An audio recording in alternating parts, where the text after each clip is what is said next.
बंदी छोड़ सतगुरु रामपाल जी परमेश्वर जी की जय हो।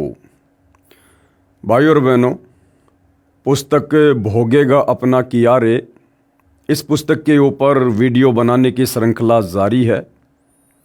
ये पुस्तक सन 2006 करोथा कांड के बाद में सतलोक आश्रम मैनेजमेंट हरियाणा अर्थात राष्ट्रीय समाज सेवा समिति के द्वारा लिखी गई है।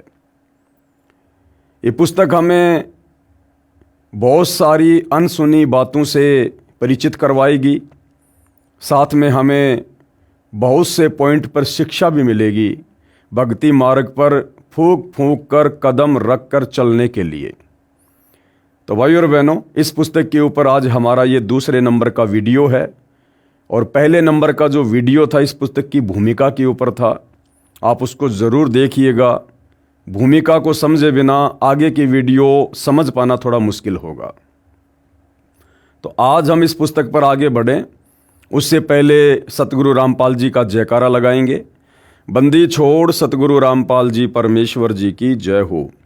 परमपिता परमात्मा सारी सृष्टि के रचनहार, कुल मालिक, असंख्य ब्रह्मांडों के स्वामी, जगत गुरु, तीनों लोकों में प्रवेश करके सबका धारण पोषण करने वाले राजाधीराज, आत्माधार, नाथों के नाथ, देवों के देव महादेव, सर्वेश्वर महेश्वर, मृत्युंजय, अजरो अमर, आदि अनादि सनातनी प्रभु, जगत पिता जगदीश्वर, श्री श्री 1008 की उपाधि के वास्तविक अधिकारी, अकाल मूरत सौद स्वरूपी राम वासुदेव, सर्वगतम ब्रह्म, परम पूज्य, प्रथम पूज्य, परम संत, परम पुरुष, परम धनी, परम दयालु, सत्य कबीर, हक्का कबीर, अल्लाहु कबीर, अल्लाहु अकबर, बाखबर, अल्लाह ताला, जगत के तारणहार, जगत के मुक्तिदाता, जगत के जगन्नाथ, हारे के सहारे, हिंदुओं के राम, मुसलमानों के अल्लाह, सिखों के वाहिगुरु, ईसाइयों के मसीह, दया के सागर दयानिधि, करुणा के सागर करुणानिधि, स्वयंभू परिभू, संकट मोचन, कष्ट हरण, मंगल करण, दुख भंजन, अविगत कबीर, निर्विकार निर्विषम परमात्मा, अलय अलेख सतगुरु, आदि अनादि सतगुरु, असली मर्यादा पुरुषोत्तम, असली राम, असली कृष्ण, असली घनश्याम, असली मुरारी, राजाओं के राजा, महाराजाओं के महाराजा, शहंशाहों के शहंशाह, सम्राटों के सम्राट, भगवानों के भगवान, अल्लाहों के अल्लाह, प्रभुओं के प्रभु, मसीहाओं के मसीह, सच्चे वाहिगुरु, बाबाओं के बाबा, पीरों के पीर, सेठों के सेठ, जगत सेठ, सावड़सा सेठ, सर्वगुण संपन्न, अनंत कोटि कलाओं के स्वामी, अनंत कोटि ब्रह्मांडों के नायक, योगियों में महायोगी, ध्यानियों में महाध्यानी, सिद्धों में परम सिद्ध, ज्ञानियों में तत्व ज्ञानी, ब्रह्म ज्ञानी, महाज्ञानी, परम ज्ञानी, सर्वश्रेष्ठ ज्ञानी, विज्ञानी, युवा कबीर, समर्थ कबीर, असमवात, अमित ओजा, सच्चे रहनुमा, करीम अल्लाह, सुभान अल्लाह, दुनिया के अंतिम पैगंबर, 8 सितंबर 1951 से गांव धनाना, जिला सोनीपत, हरियाणा, भारतवर्ष की पावन भूमि पे प्रकट रियल कल की भगवान श्री नारायण साकार हरि, श्री बाबा साहेब, नूर अनंत परमात्मा, सच्चे दरवेश, सच्चे बाखबर, संत श्रोमणी सतगुरु रामपाल जी परमेश्वर जी के चरण कमल में साध संगति से जुड़े हुए देश विदेश से आप और हम सभी सत्सेवक भाई बहनों का अनंत कोटि दंडवत प्रणाम। तो भाई और बहनों, पुस्तक भोगेगा अपना किया रे, इस पुस्तक के ऊपर वीडियो बनाने की श्रृंखला जारी है। इसी श्रृंखला में आज हमारा ये दूसरे नंबर का वीडियो है। अब हम आगे बढ़ते हैं। भोगेगा अपना किया रे, यानी जैसा कर्म प्राणी करता है, अच्छा या बुरा, समय आने पर वो वैसा ही उसका भोग भोगता है। कबीर मन नेकी कर ले 2 दिन का मेहमान, कि हे नादान प्राणी, इस काल के लोक में तेरे को जो ये मनुष्य जन्म मिला है, ये तेरे 2 दिन का जीवन है, 2 दिन का, एक शौपन की तरह। जैसे रात्रि में हमें शौपन आता है, शौपन में हम राजा बन जाते हैं, सेठ बन जाते हैं, लंबी आयु जीते हैं, और जैसे ही आंखें खुलती हैं, ना वो राजा का जीवन रहता है, ना वो शहर रहता है, ना वो सुख रहते हैं। तो ये मनुष्य जन्म, ये भले 60 साल का है, 70 साल का है, 100 साल का है, लेकिन असल में ये 2 दिन की ही जिंदगी है। 2 दिन का मतलब बहुत थोड़े समय के लिए परमात्मा ने आपको ये मनुष्य जन्म दिया है। आखिर तुझको कौन कहेगा गुरु बिन आत्मज्ञान। इस संसार में आपको जो भी व्यक्ति ज्ञान देगा वो केवल यहाँ तक कि व्यवस्था को बनाए रखने का ज्ञान दे सकता है, रोजी रोटी तक का ज्ञान दे सकता है, पढ़ाई लिखाई का ज्ञान दे सकता है, अधिक माया कैसे कमाई जाए, बड़ी कार कैसे ली जाए, बड़ा मकान कैसे बनाया जाए, समाज में प्रभुता कैसे मिले, केवल आपको इसी प्रकार का ज्ञान दे सकता है। लेकिन आत्मज्ञान, मैं कौन हूँ, कहाँ से आया हूँ, मरने के बाद कहाँ जाऊँगा, क्यों जन्म रहा हूँ, क्यों मर रहा हूँ, आँखों के सामने बेटा बेटी क्यों मर जाते हैं, पिछले जन्म में कहाँ था, इस प्रकार का जो ज्ञान है ये आत्मज्ञान कहलाता है। यानी अपने विषय में जानना, मेरे को मनुष्य जन्म क्यों मिला है, बाकी अन्य प्राणी इतना कष्ट क्यों भोग रहे हैं गधे कुत्ते सूअर के शरीर में, इस मनुष्य जन्म का प्रयोजन क्या है, मूल मकसद क्या है, इसको कहते हैं आत्मज्ञान। तो कहते हैं गुरु के बिना, सतगुरु के बिना आत्मज्ञान और परमात्म ज्ञान नादान, ये जानकारी तुझे सांसारिक व्यक्ति नहीं दे सकते। आखिर तुझको कौन कहेगा गुरु बिन आत्मज्ञान। कबीर राम नाम रटते रहो जब तक घट में प्राण, और कभू तो दीन दयाल के भिनक पड़ेगी कान। कबीर मानुष जन्म दुर्लभ है मिले न बारंबार, तरवर से पत्ता टूट गिरे बहुर न लगता डार। कबीर परमेश्वर कहते हैं, हे नादान प्राणी, ये मनुष्य जन्म जो तुझे वर्तमान में सुलभ है, तुझे प्राप्त है, ये अति दुर्लभ है, अति दुर्लभ। 184 योनियां भोगने के बाद परमात्मा हमें एक मनुष्य जन्म देता है, और इस मनुष्य जन्म का टारगेट, लक्ष्य केवल यही होता है कि सच्चे सतगुरु की खोज करके, उनकी शरण ग्रहण करके और आजीवन मर्यादा में रहकर शास्त्र अनुकूल सत भक्ति करें, ताकि जन्म मरण से पीछा छूटे, 184 योनियों से पीछा छूटे। तो कहते हैं मानुष जन्म दुर्लभ है, ये मिले न बारंबार। जैसे तरवर से पत्ता टूट गिरे, तरवर यानी पेड़ से एक बार यदि पत्ता नीचे गिर गया, टूट गया, वापस उसी डारी पर नहीं लगता। तो एक बार ये मनुष्य जन्म छूट गया, ये आसानी से इतना जल्दी दोबारा नहीं मिलेगा, क्योंकि सत भक्ति केवल मनुष्य जन्म में ही हो सकती है। अन्य प्राणियों की योनियों में, शरीरों में हम भक्ति नहीं कर सकते। हमें जो ये विशेष बुद्धि जो प्राप्त है, सोचने की, समझने की, भक्ति करने की, कार्य करने की, ये केवल मनुष्य योनि में ही प्राप्त होती है। मानव को परमात्मा का अमर संदेश है कि हे मानव, यह शरीर बहुत मुश्किल से प्राप्त होता है, इसको प्राप्त करके शुभ कर्म कर, भक्ति कर, किसी की आत्मा को ना दुखा। आत्मा दुखी हुई तो समझो परमात्मा दुखी हुआ, और जिसने परमात्मा को दुखी कर दिया, फिर उस नादान के पास में शेष रह क्या गया। कबीर गरीब को न सताइए जाकी मोटी हाय, और बिना जीव की श्वास से लो वशम हो जाए। गरीब आदमी, दुखी आदमी, परमात्मा कहते हैं कभी भी उसकी हाय नहीं लेनी चाहिए। ये मनुष्य जन्म का लक्षण है कि हमने कभी किसी को दुखी करना ही नहीं चाहिए। भले हमें कोई दुखी कर दे, उसे हम सहन कर लें, लेकिन हमारे से मन कर्म वचन से किसी की आत्मा को जरा भी ठेस ना पहुंचे। कबीर परमेश्वर जी अपनी वाणी में कहते हैं, कबीरा आप ठगाइए और न ठगिए कोई, आप ठगाए सुख होत है औरों को ठगे दुख होए। तो कहते हैं यदि कोई दीन दुखी को सताता है, दुखी करता है, तो वो निर्बल व्यक्ति उसका कर कुछ नहीं पाएगा। वो एक कोने में बैठ के रोएगा, परमात्मा को याद करेगा, और जब आत्मा दुखी होती है तो उसकी पुकार परमात्मा के पास जाती है। और यदि परमात्मा ने एक्शन ले लिया तो नादान प्राणी फिर तेरा होगा क्या। भावार्थ है कि जैसे पुराने समय में लोहार कारीगर अपने औजार बनाने के लिए, लोहा गर्म करने के लिए पशु के चर्म की धोकनी बनवाते थे, उस निर्जीव खाल से अग्नि पर हवा मारते थे, जैसे वर्तमान में पंखे का प्रयोग करते हैं। उस निर्जीव खाल से हवा निकलती थी तथा फिर हवा भरती थी। वह ऐसे हवा लेती और छोड़ती थी जैसे माँ दुखी मनुष्य दुख में आहें भरता है। परमात्मा कबीर जी सतर्क करते हैं कि यदि कोई किसी प्रकार की भी शक्ति का दुरुपयोग करके गरीब यानी निर्बल निर्धन को परेशान करता है तो उसका सर्वनाश हो जाता है। चाहे कोई बहुत बड़ा अधिकारी किसी पद पर है और यदि वो बेवजह किसी को दुखी करेगा, परेशान करेगा, समय पर किसी का कार्य नहीं करेगा या उसमें गफलत करेगा, तो कहते हैं परमात्मा एक्शन लेता है। जैसे बिना जीव की खाल से निकली श्वास लोहे तक को भस्म जलाकर नष्ट कर देती है, तो जीवित प्राणी से निकली हाय रूपी श्वास बद्दुआ तेरा सर्वनाश कर देगी। अगले जन्म में वह व्यक्ति कुत्ता बनता है और सिर में कीड़े पड़ते हैं। फिर क्या कह रहे हैं परमात्मा?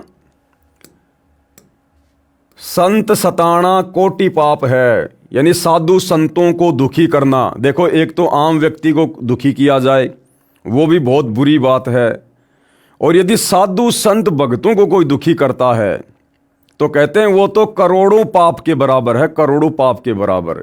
क्योंकि साधु संत भगत कभी किसी को बेवजह दुखी नहीं करते, कभी किसी का बुरा नहीं सोचते।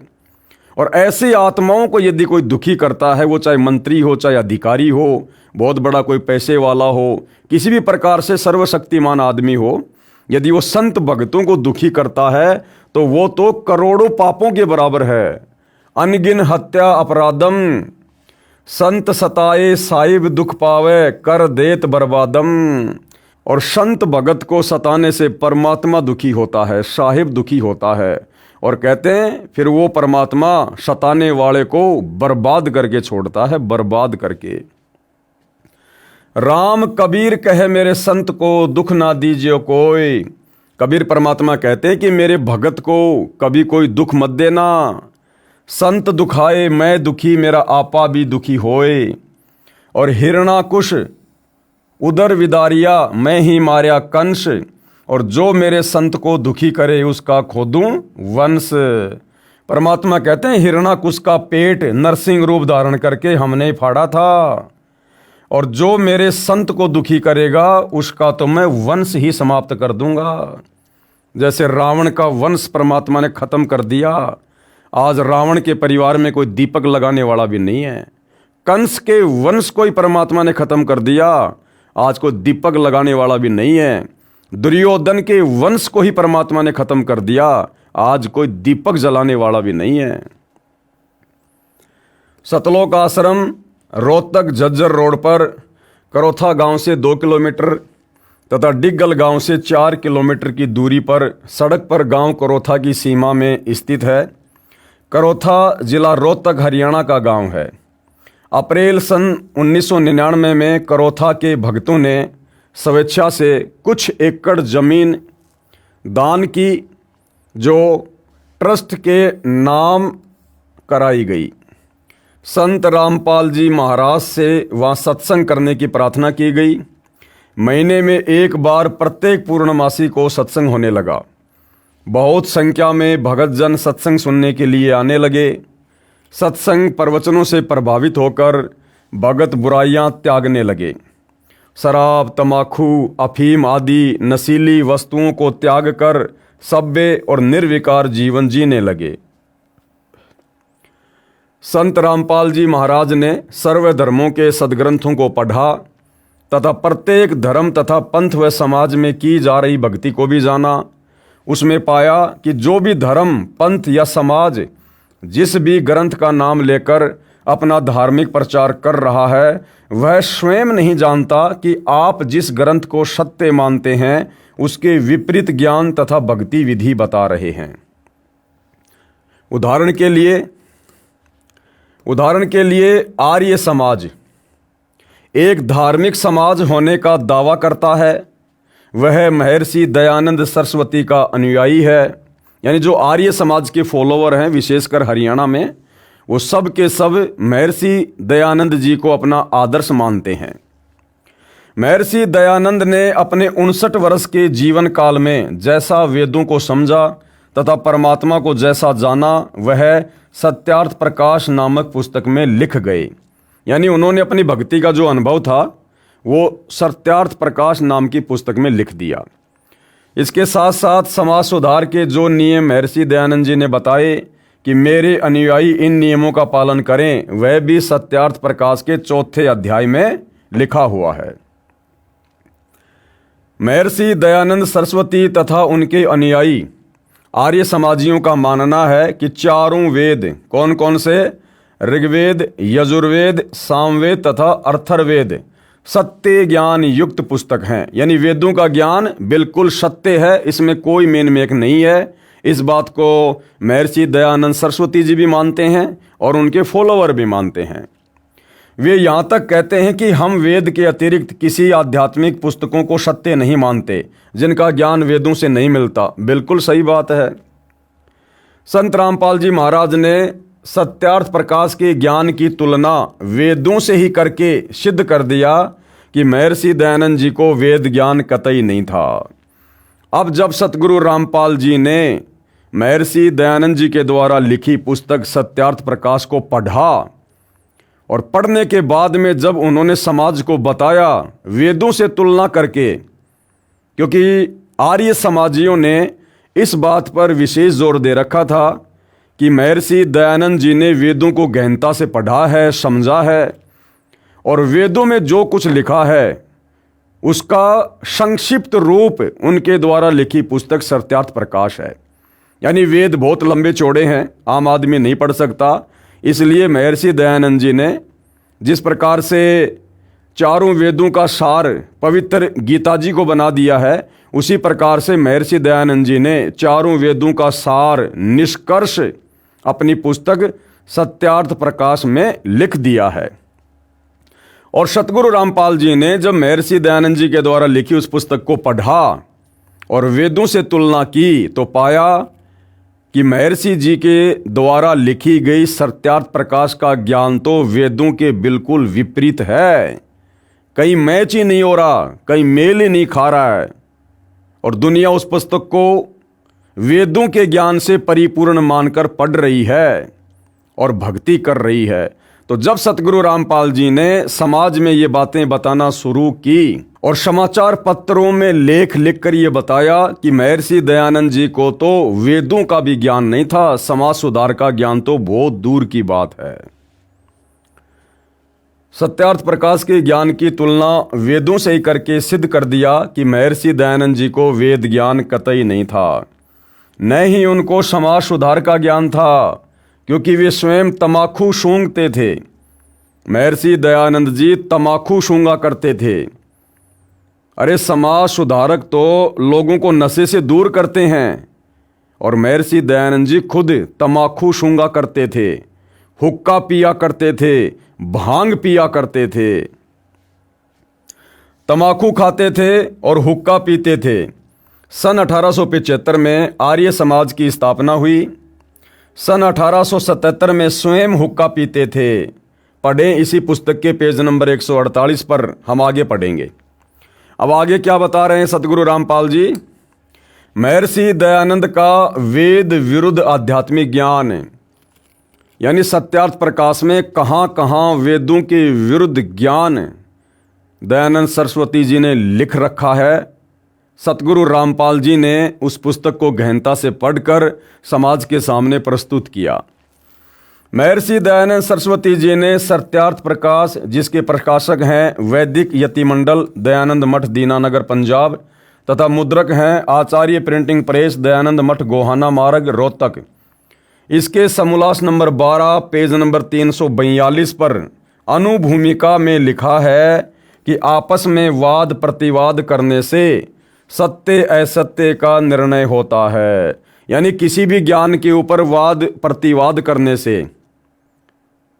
एक प्रकार से डिबेट करने से उस ज्ञान के ऊपर, उस पुस्तक के ऊपर वो ज्ञान और अधिक निखर कर सामने आता है और ये वाद प्रतिवाद अवश्य करनी चाहिए। इसी आधार से संत रामपाल जी महाराज ने समाचार पत्रों के माध्यम से लेख लिखकर ज्ञान चर्चा की थी, जिसके प्रतिवाद में आर्य समाजियों ने भी लेख लिखे थे जो कोरी झूठ थी।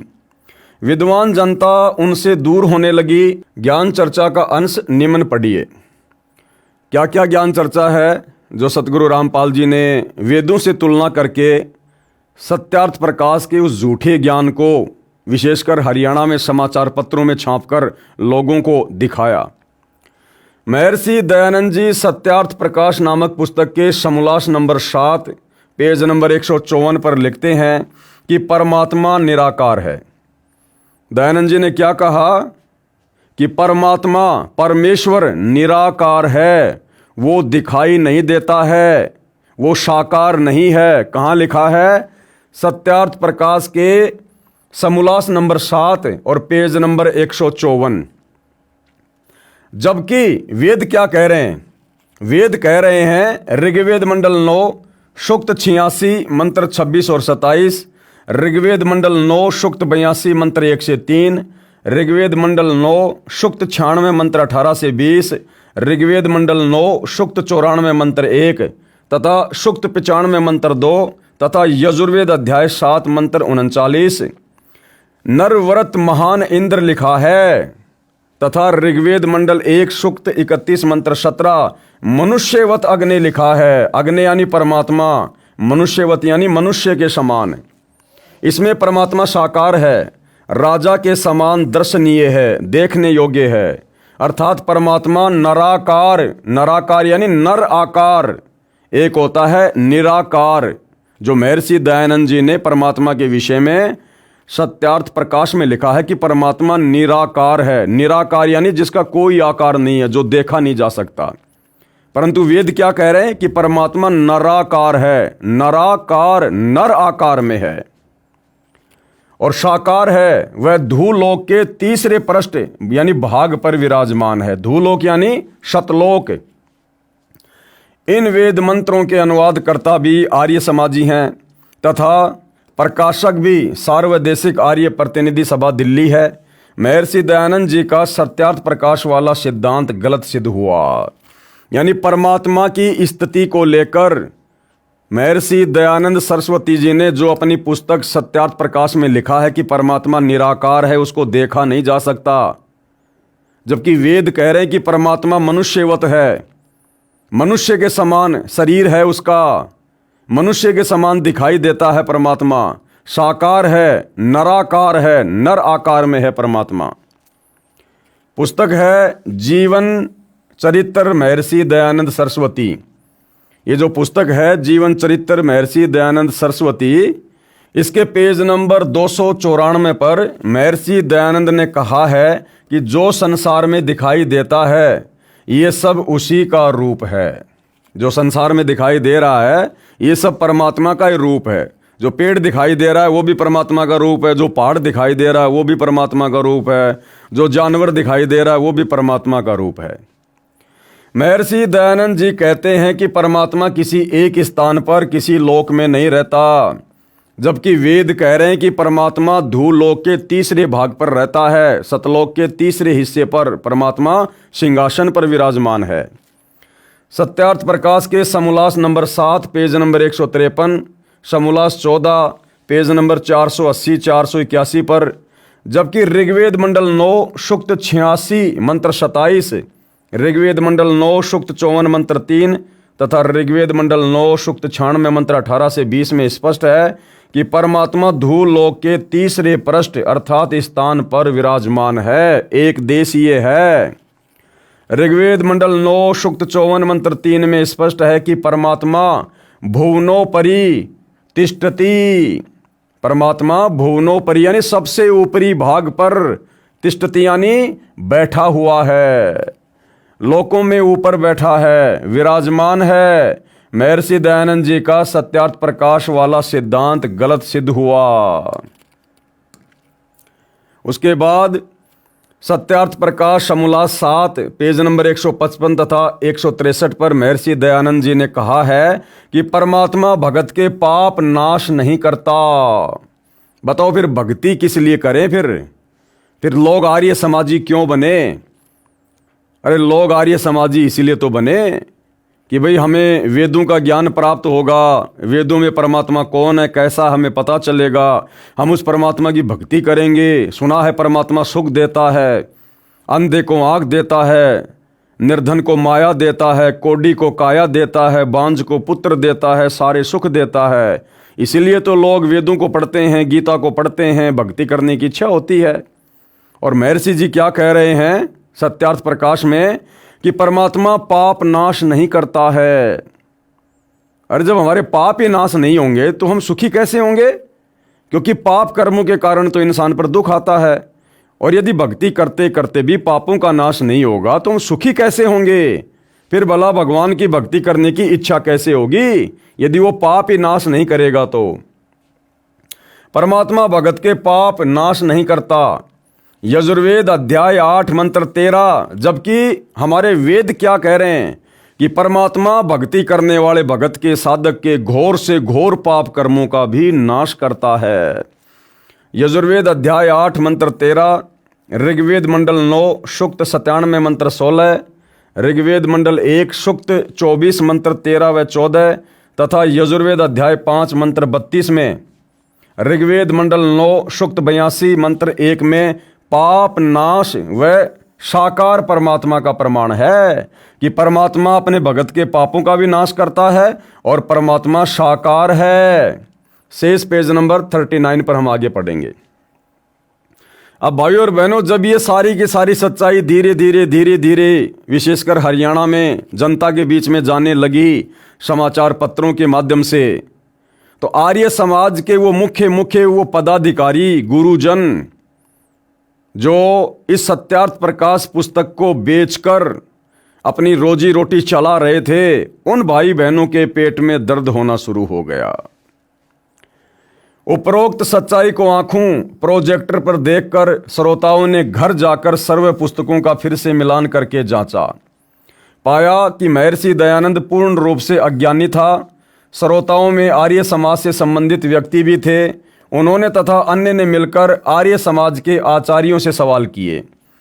अब संत रामपाल जी ने समाचार पत्रों के माध्यम से जब वेदों से सत्यार्थ प्रकाश के अज्ञान की तुलना करके समाज में प्रस्तुत कर दिया, तो बहुत सारे लोग आर्य समाज से भी जुड़े हुए थे। उन्होंने भी देखा, पढ़ा, मिलान किया कि क्या वास्तव में सत्यार्थ प्रकाश में फला फला जगह पर समोल्लास में लिखा हुआ है। उनको जो का त्यों पाया। तो आर्य समाज के अनुयायियों ने अपने आचार्यों से सवाल जवाब करने शुरू किए कि भाई, आर्य समाज की धारणा है कि परमात्मा निराकार है, जबकि वेद कह रहे परमात्मा साकार है, नराकार है, नराकार में है, मनुष्यवत है परमात्मा। सत्यार्थ प्रकाश कहती है कि परमात्मा पापनाश नहीं करता, जबकि वेद कह रहे हैं कि तुम एक बार परमात्मा की सत भक्ति पे तो लगो, परमात्मा तो घोर से घोर पापों का नाश कर देता है। तो जब इस प्रकार के सवाल आर्य समाज से जुड़े लोग अपने आचार्यों से करने लगे, तो उन आचार्यों को दिक्कत होना शुरू हो गई। श्रोताओं ने आर्य समाज से संबंधित व्यक्ति भी थे। उन्होंने तथा अन्य ने मिलकर आर्य समाज के आचार्यों से सवाल किए कि आप आज तक इस अज्ञान को समाज में फैला रहे हो, सत्यार्थ प्रकाश वाले अज्ञान को, आपका उद्देश्य क्या है? एक दो आचार्यों को सर्व प्रमाण दिखाए। उन्होंने कहा कि यह सत्यार्थ प्रकाश नकली है। अब और तो कहीं उनकी दाल गली नहीं। उन आर्य समाजियों ने क्या कहा, उन आचार्यों ने, कि भाई जो सत्यार्थ प्रकाश संत रामपाल जी दिखा रहे हैं वो नकली है, नकली। श्रोताओं ने कहा कि क्यों पढ़े लिखों को मूर्ख बनाते हो, अब नहीं चलेगा। देखो, आपके झज्जर गुरुकुल से खरीदा गया है, ये रसीद है, आचार्य प्रिंटिंग प्रेस, दयानंद मठ, गोहाना मार्ग, रोहतक से छपा है। तो आर्य समाज के अनुयायियों ने कहा कि भैया, हमने तो आप ही के झज्जर गुरुकुल से खरीदी है, अब आप लोग ही नकली छाप रहे हो तो हम क्या करें? और संत रामपाल जी ने जिस सत्यार्थ प्रकाश को दिखाया है वही सत्यार्थ प्रकाश ज्यों का त्यों हम आपके गुरुकुल से लेकर आए थे। और जैसा संत रामपाल जी बता रहे हैं, किस समोल्लास पर है, किस पेज पर क्या लिखा हुआ है, ज्यों का त्यों लिखा हुआ है। तो लोगों ने कहा कि भैया, ऐसे तुम्हारी दाल नहीं गलने वाली है। आर्य समाज के आचार्यों का कर्तव्य तो यह बनता था कि सत्य को आंखों देखकर आप भी सावधान होते तथा अपने अनुयायियों को भी बताते कि यह सत्यार्थ प्रकाश पूर्ण रूप से सत्य से परे है। अपना तथा अन्य भोली भाली आर्य जनता का कल्याण करवाते। ऐसा ना करके संत तथा भक्तों पर अत्याचार शुरू कर दिया। ये व्यक्ति नेक नहीं है। कबीर परमात्मा जी ने कहा है कि जानबूझ सांची तजे, यानी सच्चाई आंखों के सामने है, प्रत्यक्ष प्रमाणित है, उसके बावजूद भी स्वार्थ में अंधे हो रहे हैं, ईर्ष्या में अंधे हो रहे हैं। तो कबीर जी कहते हैं कि जानबूझ सांची तजे और करे झूठ से ने, ताकि संगति है प्रभु शौपन में भी ना दे। ऐसे दुष्ट व्यक्तियों की संगति तो शौपन में भी प्राप्त ना हो, जो जानबूझ के सच्चाई से मुंह मोड़कर बैठे हैं। उन आचार्यों ने अन्य आचार्यों को बताया, उन्होंने निर्णय लिया कि यदि जनता को महर्षि दयानंद के अज्ञान का पता चल गया तो इज्जत का नाश हो जाएगा। लोग हमें धिक्कारेंगे कि ऐसे बिना सिर पैर के ज्ञान युक्त सत्यार्थ प्रकाश को बेचकर दयानंद की फोकट महिमा बनाए हो और दुनिया से आर्य समाज के नाम से चंदा इकट्ठा करते रहते हो। हमारी दुकानें बंद हो जाएंगी, इसलिए शतलोक आश्रम को बंद कराओ, रामपाल को मार दो, तब बात बनेगी। इसी षड्यंत्र के तहत इन अपराधी आचार्यों ने शतलोक आश्रम करोथा जिला रोहतक के आसपास के गांव में डिग्गल, करोथा, ब्रहाणा, बागपुर आदि पब्लिक मीटिंग करके झूठा प्रचार किया कि शतलोक आश्रम करोथा में गलत काम होते हैं। और तो दाल उनकी गली नहीं, ज्ञान से तो सामना वो कर नहीं पाए, और उल्टा आसपास के गांव वालों को जो कि आर्य समाजी थे उनको संत रामपाल जी के खिलाफ और शतलोक आश्रम करोथा के खिलाफ भरमाना शुरू कर दिया, भ्रांतियां पैदा करनी शुरू कर दी कि शतलोक आश्रम करोथा में ऐसे ऐसे गंदे काम होते हैं, वहाँ पर ऐसे ऐसे रात बिरात औरतें जाती हैं। यानी ज्ञान का जवाब ज्ञान से ना देकर घटिया पने पर उतारू हो गए और उनको यहाँ से उठवाना है, यानी आश्रम को बंद करवाना है। ये कार्य सन 2004 से प्रारंभ किया। 2 जनवरी 2005 को आश्रम पर आक्रमण करने का षड्यंत्र रचा। गांव करोथा में एक सम्मेलन का बहाना करके वहां लोगों को इकट्ठा करके आश्रम पर आक्रमण करना था। समय रहते ट्रस्ट के ट्रस्टी ने माननीय न्यायालय से इस सम्मेलन का स्टे ले लिया। वे अपने उद्देश्य में सफल नहीं हो सके। दुर्भाग्यवश मार्च 2005 में हरियाणा का मुख्यमंत्री श्री भूपेंद्र सिंह हुड्डा आर्य समाजी बन गया। उसके पश्चात ये दुष्ट व्यक्ति अधिक सक्रिय हो गए। जनता तथा मुख्यमंत्री को सच्चाई ना बताकर झूठ के आधार से आश्रम करोथा को नष्ट करने तथा संत रामपाल जी महाराज को जान से मारने का षड्यंत्र रचकर 12 जुलाई 2006 को अपने घिनौने कार्य को अंजाम देने के लिए आश्रम करोथा पर आक्रमण कर दिया। कब? 12 जुलाई 2006 को। भगत जन पूर्णमासी का सत्संग सुनने के लिए आश्रम में इकट्ठा हुए थे। 9 से 11 जुलाई 2006 को 3 दिन का सत्संग था। 8 जुलाई 2006 को शतलोक आश्रम में लगभग 5000 श्रद्धालु पहुंच गए। उसके पश्चात आश्रम को पुलिस की उपस्थिति में चारों ओर से घेर लिया। न तो बाहर से कोई भगत अंदर आने दिया तथा न ही आश्रम से बाहर जाने दिया। 9 जुलाई 2006 से 12 जुलाई 2006 तक 4 दिन लगभग 5000 श्रद्धालुओं को बंधक बनाकर रखा। रोगी, वृद्ध, बच्चे, स्त्रियां बहुत संख्या में थे। उपद्रवियों ने आश्रम की पानी लाइन काट दी, बिजली की सप्लाई काट दी। आश्रम में हाहाकार मच रहा। रोहतक के डीसी, एसपी तथा मुख्यमंत्री आदि बड़े अधिकारियों के पास टेलीग्राम किए गए, सर्व स्थिति बताई गई, परंतु बेरहमों को कोई असर नहीं हुआ, क्योंकि ये तो अत्याचार करवा ही रहे थे। ना हरियाणा के मुख्यमंत्री ने कोई फरियाद सुनी, ना वहाँ के प्रशासन ने किसी प्रकार की कोई मदद की। क्यों? क्योंकि लेखक कह रहा है कि उन लोगों का ही तो ये मिला जुला षड्यंत्र था। मुख्यमंत्री के इशारों पर ये सारा सब कुछ वहाँ पर किया जा रहा था। हालांकि भाइयों और बहनों, हमें शिक्षा लेनी है। मैं ये भी नहीं कहूँगा कि भक्तों ने कुछ गलत किया। उस समय की परिस्थितियों के अनुसार और जितना उनको आध्यात्मिक ज्ञान था, उन्होंने बाहरी प्रशासनिक व्यक्तियों से मदद की गुहार लगाई। लेकिन भाइयों और बहनों, हम सतगुरु रामपाल जी के भगत हैं, पूर्ण ब्रह्म परमात्मा के भगत हैं।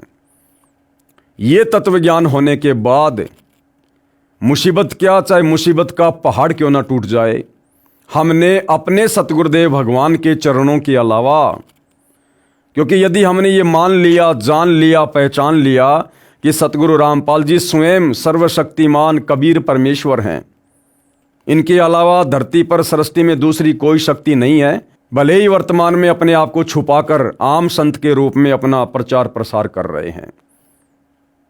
यदि हमें यह समझ में आ गया कि संत रामपाल जी कौन हैं, तो भाइयों और बहनों, हमने शौपन में भी किसी भी प्रकार की आपत्ति विपत्ति या समस्या के निराकरण के लिए, समाधान के लिए अपने गुरुदेव भगवान के अलावा, चाहे प्रधानमंत्री आपका पड़ोसी क्यों ना है, बहुत बड़ा अधिकारी कोई आपका घर का सदस्य क्यों ना है, हमने उनसे किसी भी प्रकार की गुहार नहीं लगानी है। हमें जो भक्ति, जो मर्यादा सतगुरु ने दी है, हमने केवल उसी के ऊपर अडिग होकर और मन कर्म वचन से अपने गुरु पर विश्वास करके हमने अडिग रहना है। बाकी कार्य फिर सतगुरु का है। वो जानी जान है, अंतर्यामी है, सब कुछ जानता है। वर्तमान भूत भविष्य कुछ भी छुपा हुआ नहीं है। सतगुरु आदि अनादि है, सतगुरु मद है मूल, सतगुरु को सिजदा करूं एक पलक नहीं भूल। लेकिन फिर भी मैं यही कहूँगा कि ये 2006 का समय था। उस समय तक आत्माओं को इतना तत्व ज्ञान नहीं हो पाया था। अपने गुरुदेव भगवान की वास्तविक स्थिति से वो भगत भाई बहन परिचित नहीं थे, जिस कारण से उन्होंने प्रशासन की मदद लेना उचित समझा, जबकि सर्वशक्तिमान परमात्मा उन्हीं के पास उसी आश्रम में बैठा हुआ था। 12 जुलाई 2006 को लगभग दिन के 12 बजे 8 से 10 हज़ार उपद्रवियों ने सतलोक आश्रम पर चारों ओर से आक्रमण कर दिया। पुलिस ने पहले तो रोकने के लिए गोलियां चलाई, जिसमें लगभग 56-57 उपद्रवी घायल हो गए तथा एक गांव बागपुर का सोनू नामक युवक मारा गया। फिर पुलिस दूर खड़ी होकर देखती रही। हरियाणा सरकार ने घायलों को 50-50 हज़ार रुपये इनाम दिए। ये भाइयों और बहनों, सरकार ने बहुत गलत किया।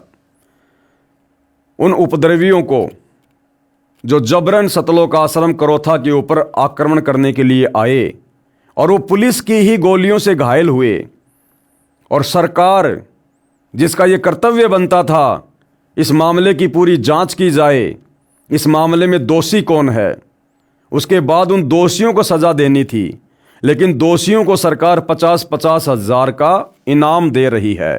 और उस समय सरकार किसकी थी? उसी भूपेंद्र सिंह हुड्डा की। उस समय वो कांग्रेस सरकार में हरियाणा का मुख्यमंत्री था भूपेंद्र सिंह हुड्डा।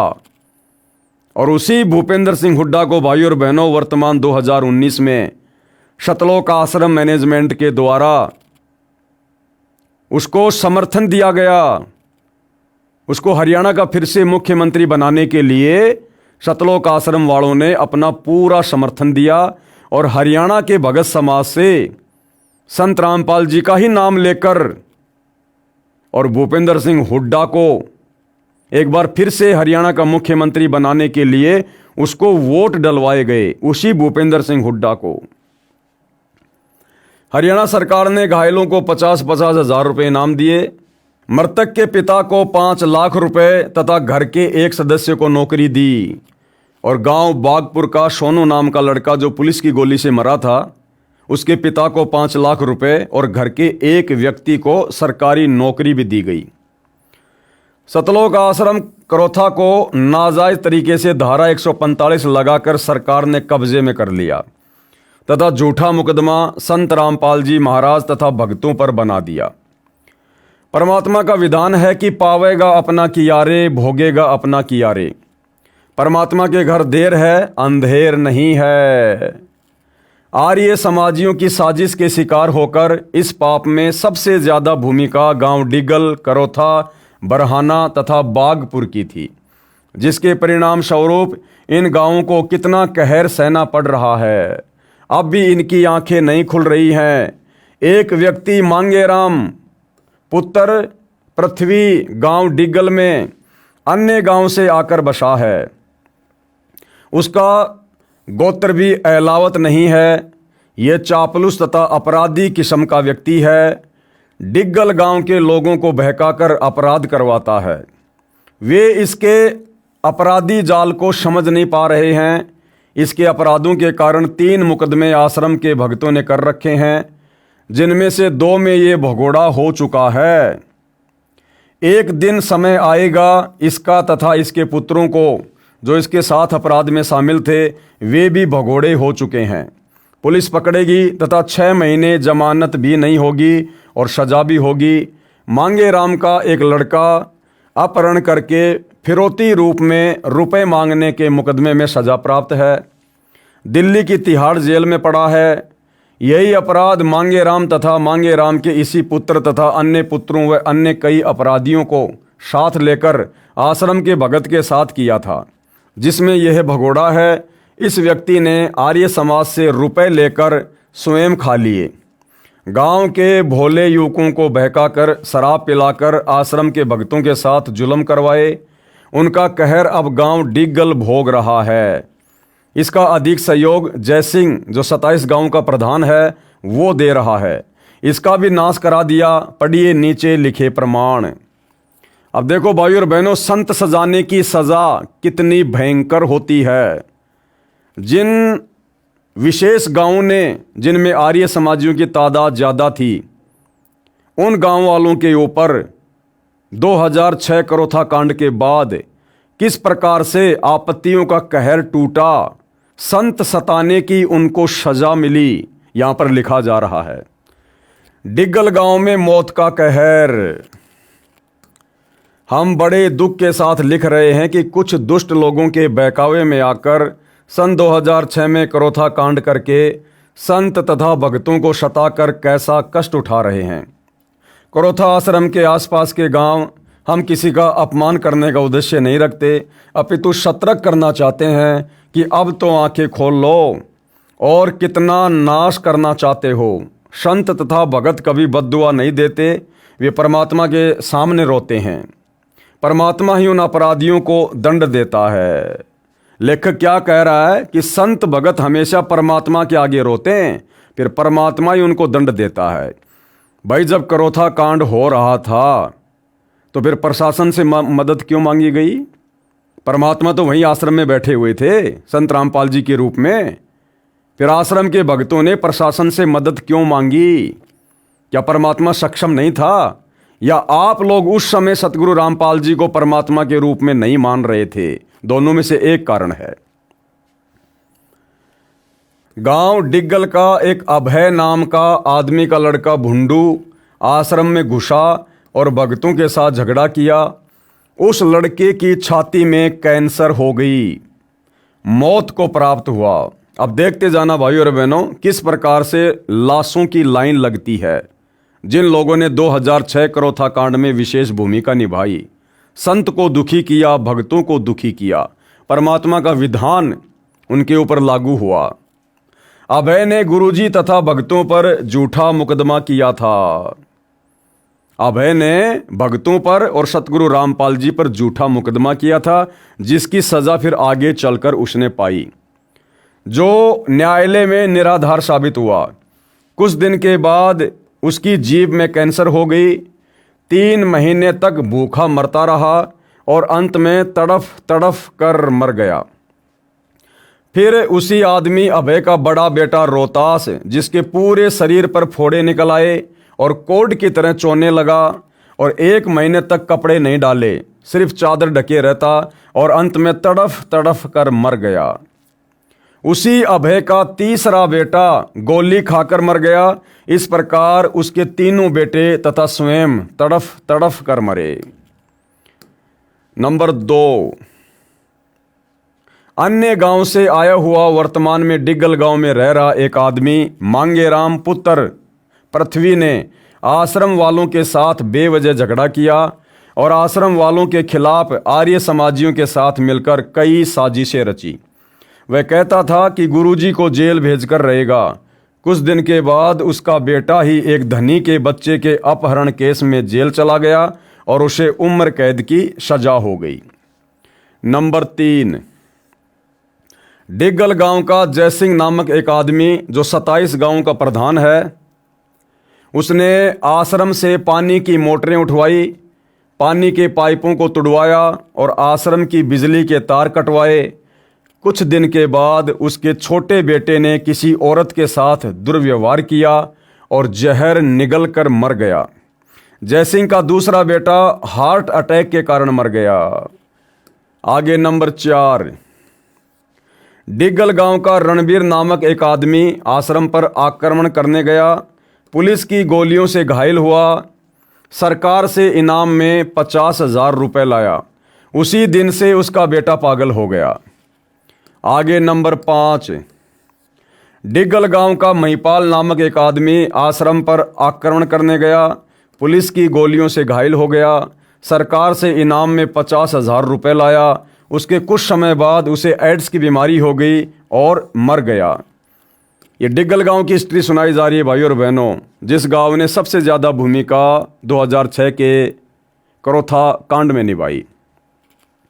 डिग्गल गांव का एक आदमी जग्गा आश्रम पर आक्रमण करने गया, पुलिस की गोलियों से घायल हो गया, सरकार से इनाम में 50,000 रुपये लाया। कुछ समय बाद वह बहुत ज़्यादा शराब पीने लगा, पत्नी व बच्चों को परेशान करने लगा, उसके घर में झगड़ा रहने लगा और उसकी पत्नी ने उसकी पिटाई कर दी, जिससे वह मर गया।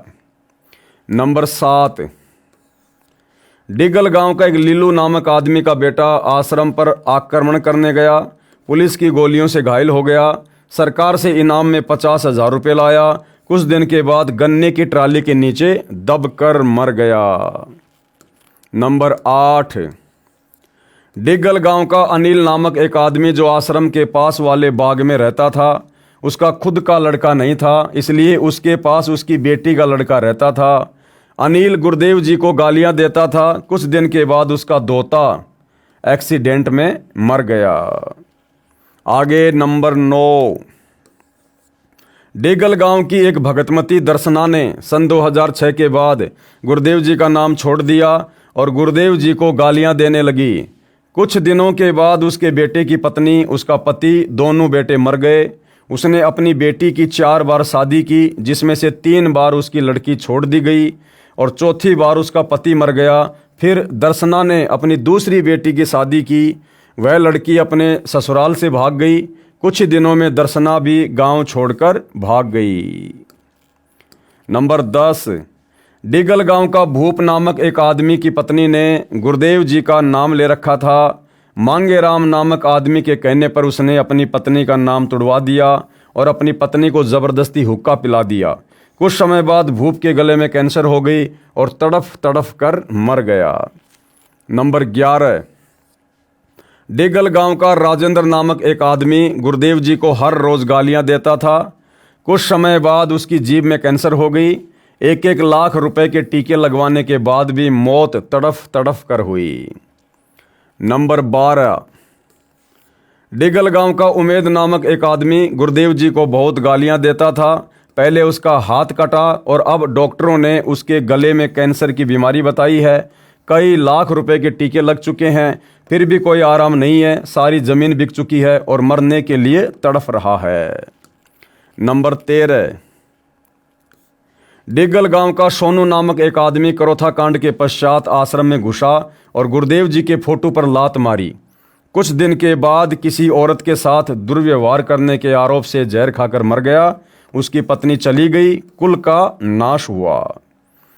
आगे नंबर 14, डिग्गल गांव का रामफल नामक एक व्यक्ति जिसके बेटे का नाम सोनू था, सोनू की 4 बहनें थी, आश्रम पर आक्रमण करके गया था। वहाँ पर बहुत हंगामा किया और कुछ दिनों के बाद जहर खाकर मर गया। नंबर 15, डिग्गल गांव का जय किशन नाम का एक व्यक्ति जिसने गुरुदेव जी का पुतला फूका था। कुछ समय बाद उसके सिर में कैंसर का फोड़ा हो गया। कई महीनों तक खाना नहीं खाया और अंत में तड़फ तड़फ कर मर गया। संत सताने की क्या सज़ा होती है भाइयों और बहनों, आप जी की आंखों के सामने है। डिगल गांव का एक आदमी ईश्वर, जिसने गुरुदेव जी के पुतले को कपड़े पहनाए और पुतला फूका, कुछ ही दिन बाद झज्जर चुंगी के पास ट्रक के नीचे कुचला गया और उसकी मौत हो गई। नंबर 17, डिगल गांव का एक आदमी ज्ञानेंद्र गुरुदेव जी को हर समय बेटी की गालियां देता था। 1 महीने के बाद उसकी बेटी का पति आश्रम के पास ट्रक के नीचे कुचला गया। उसकी हड्डियों को गठरी में बांध कर लाए थे। नंबर 18, डिगल गांव का एक आदमी जिसका नाम भोंडू था, उसने गुरुदेव जी का पुतला फूका और गुरुदेव जी के बारे में अश्लील बातें की जिन्हें लिखा नहीं जा सकता। सुनारिया गांव में उसकी लाश मिली और उसके गुदा द्वार में बांस का टुकड़ा मिला। उसके पूरे शरीर को बोतलों से फोड़ा गया था और उसके शरीर में कांच के टुकड़े मिले थे। उसकी लाश भी 2 दिन बाद मिली थी। उसकी 2 बेटियों का जन्म पेट काटकर हुआ था। उसका बेटा पैदा होने के 1 महीने बाद उसके पेट में फोड़ा पाया गया था, जिससे उसकी मृत्यु हो गई। इस तरह भोंडू की वंश बेल समाप्त हो गई। नंबर 19, डिगल गांव का एक आदमी जिसका नाम गगना है, उसने आश्रम के अनुयायियों के घरों को जलाने की बात की थी। कुछ दिन के बाद उसके भतीजे ने किसी महिला के साथ दुर्व्यवहार करने की कोशिश की। दूसरे कुछ लोगों ने तेजाब से जला दिया, जो कि सुसाना गांव में जला हुआ मरा मिला। उसकी माँ लकवाग्रस्त हो गई और 1 महीने के बाद तड़फ तड़फ कर मर गई। नंबर 20, डिगल गांव का प्रताप नामक एक आदमी जिसने गुरुदेव जी को बहुत गालियां दी थी।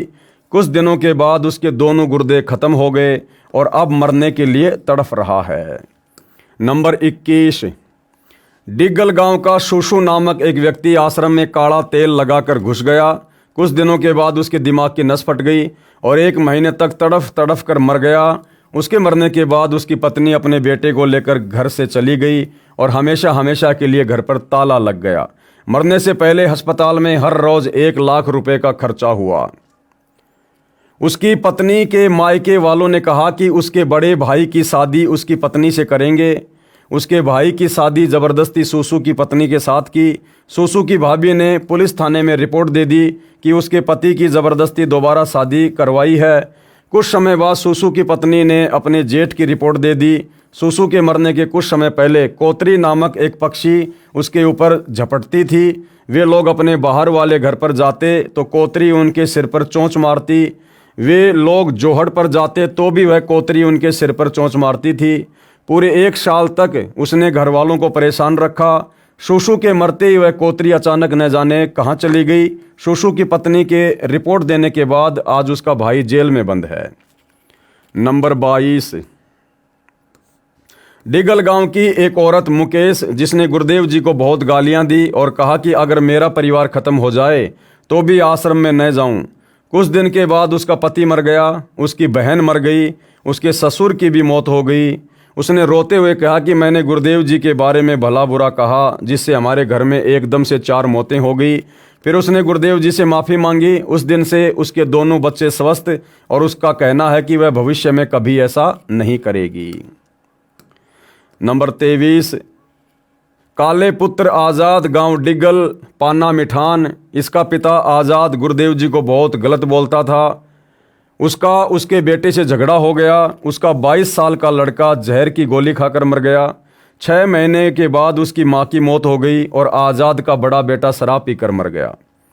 नंबर 24, राजा पुत्र अमर सिंह चंडा, गांव डिगल, पाना डालान। इसने गुरुदेव जी को बहुत गलत कहा। तभी से उसके घर में कष्ट रहने लगे। पति पत्नी में झगड़ा रहने लगा। उसने गोली खाकर आत्महत्या कर ली।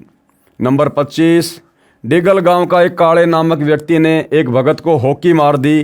काले के भाई का कुछ दिनों बाद किसी के साथ झगड़ा हो रहा था। उसे छत से धक्का देकर गिरा दिया, जिससे उसकी गर्दन की हड्डियां टूट गई और मर गया।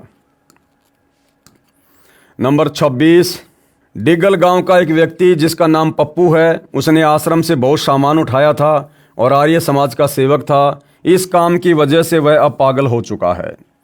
नंबर 27, डिगल गांव का बिंदु नामक एक व्यक्ति भी जो आश्रम में दंगा करवाने में शामिल था। उसकी पत्नी का देहांत हो चुका है तथा उसके परिवार में झगड़ा है। वह भी पूरी तरह से दूसरों के अधीन हो चुका है। खुद वह सोच भी नहीं कर सकता, यानी फ्रेश होने भी नहीं जा सकता, ऐसी हालत है। नंबर 28, डिगल गांव की कमला नाम की एक औरत है जिसने सतगुरु रामपाल जी महाराज को गाली दी थी और भला बुरा भी कहा था। आज वह चल भी नहीं सकती, उसके दोनों पैर खराब हो चुके हैं। नंबर 29, डिगल गांव का नियाली नाम की एक औरत जिसके बेटे ने गुरुदेव जी से नाम ले रखा है। वह हमेशा गुरुदेव जी को गालियां देती थी और उसने अपने बेटे का नाम तुड़वा दिया। उसने अपने लड़के को बाबा बनवा दिया। अब तक उसका पता नहीं चल पाया कि वो जिंदा है या मर गया। नियाली का दूसरा बेटा एक्सीडेंट में मर गया और उसके तीसरे बेटे का एक्सीडेंट हो गया और उसके पैरों में राड़ डाली गई है। उसका सारा शरीर बेकार हो गया।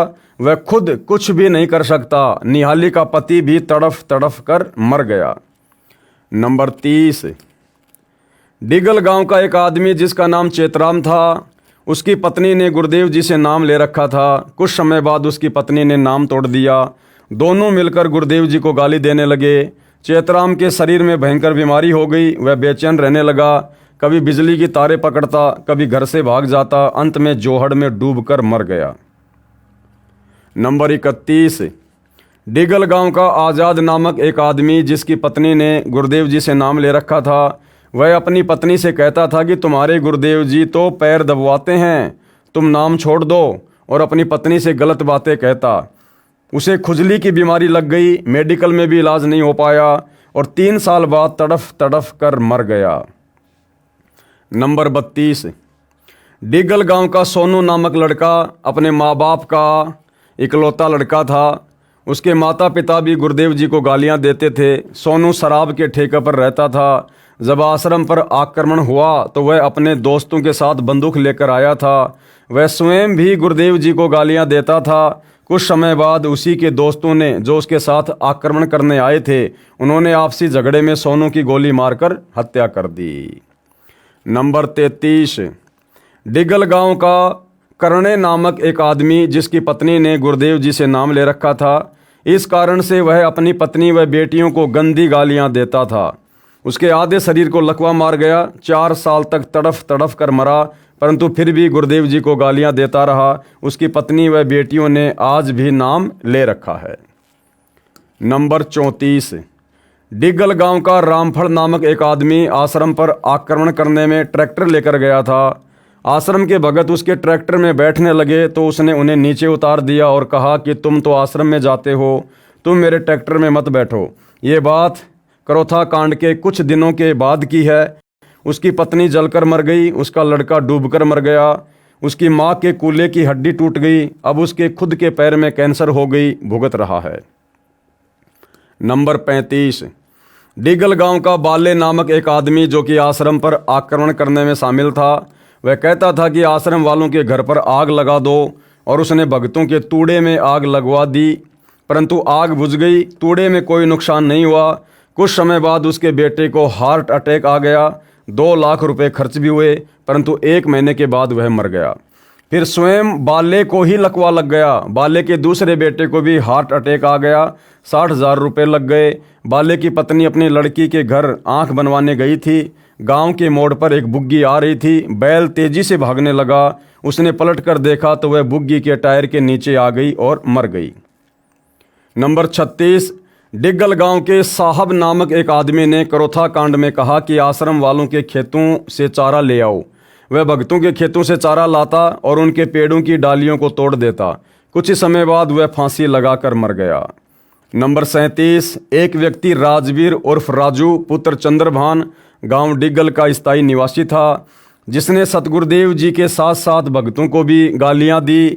थोड़े दिन के बाद उसकी बुरी दशा हुई। आखिर में स्वयं को आग लगा ली। नंबर 38, एक गोगन पुत्र सुबे गांव डिगल ने आश्रम से कपड़े, घी, बर्तन आदि की चोरी की थी। वह सर्दियों में दीपक से रजाई में आग लगने से जलकर रोहतक मेडिकल में 15 दिन भुगत कर मरा। नंबर 39, राजेश पुत्र करतार गांव डिगल, जो गांव की बहनें सत्संग में जाती थी, वह उनको चिढ़ाया करता था, कहा करता था संत रामपाल की तो दुर्घटना में मौत हो गई है। हर बार ऐसे ही बकवास करता था। कुछ दिन के पश्चात वह सड़क दुर्घटना में मारा गया, सड़क पर मरा हुआ मिला। इसी गांव में अनेकों व्यक्ति और हैं जिनको अपने किए का दंड मिला है। पुस्तक विस्तार को मद्देनजर रखते हुए नहीं लिख रहे हैं, समझदार को संकेत ही पर्याप्त होता है। परमात्मा ने संत तथा भक्तों को सताने वालों का सूंड सा काट दिया। सूंड सा काटना, खेतों को संवारने के लिए किसान एक के बाद एक झाड़ बोझड़े को अंधाधुंध काट कर फेंकता है और खेत को कांटे रहित करता है। सूंड काटना हरियाणा की भाषा में कहा जाता है। तो भाइयों और बहनों, आपने ये कुछ उदाहरण देख लिए गांव डिग्गल के, क्योंकि जिन गांवों ने सबसे ज़्यादा भूमिका निभाई थी करोथा कांड के समय, संत रामपाल जी वह भक्तों को दुखी करने में, परेशान करने में, अंत में किस प्रकार से दुर्गति से उनकी मौत हुई है। अब भाइयों और बहनों देखो, विचार करने की बात है। परमात्मा कभी भी पक्षपात नहीं करता है, चाहे अपना हो चाहे पराया हो।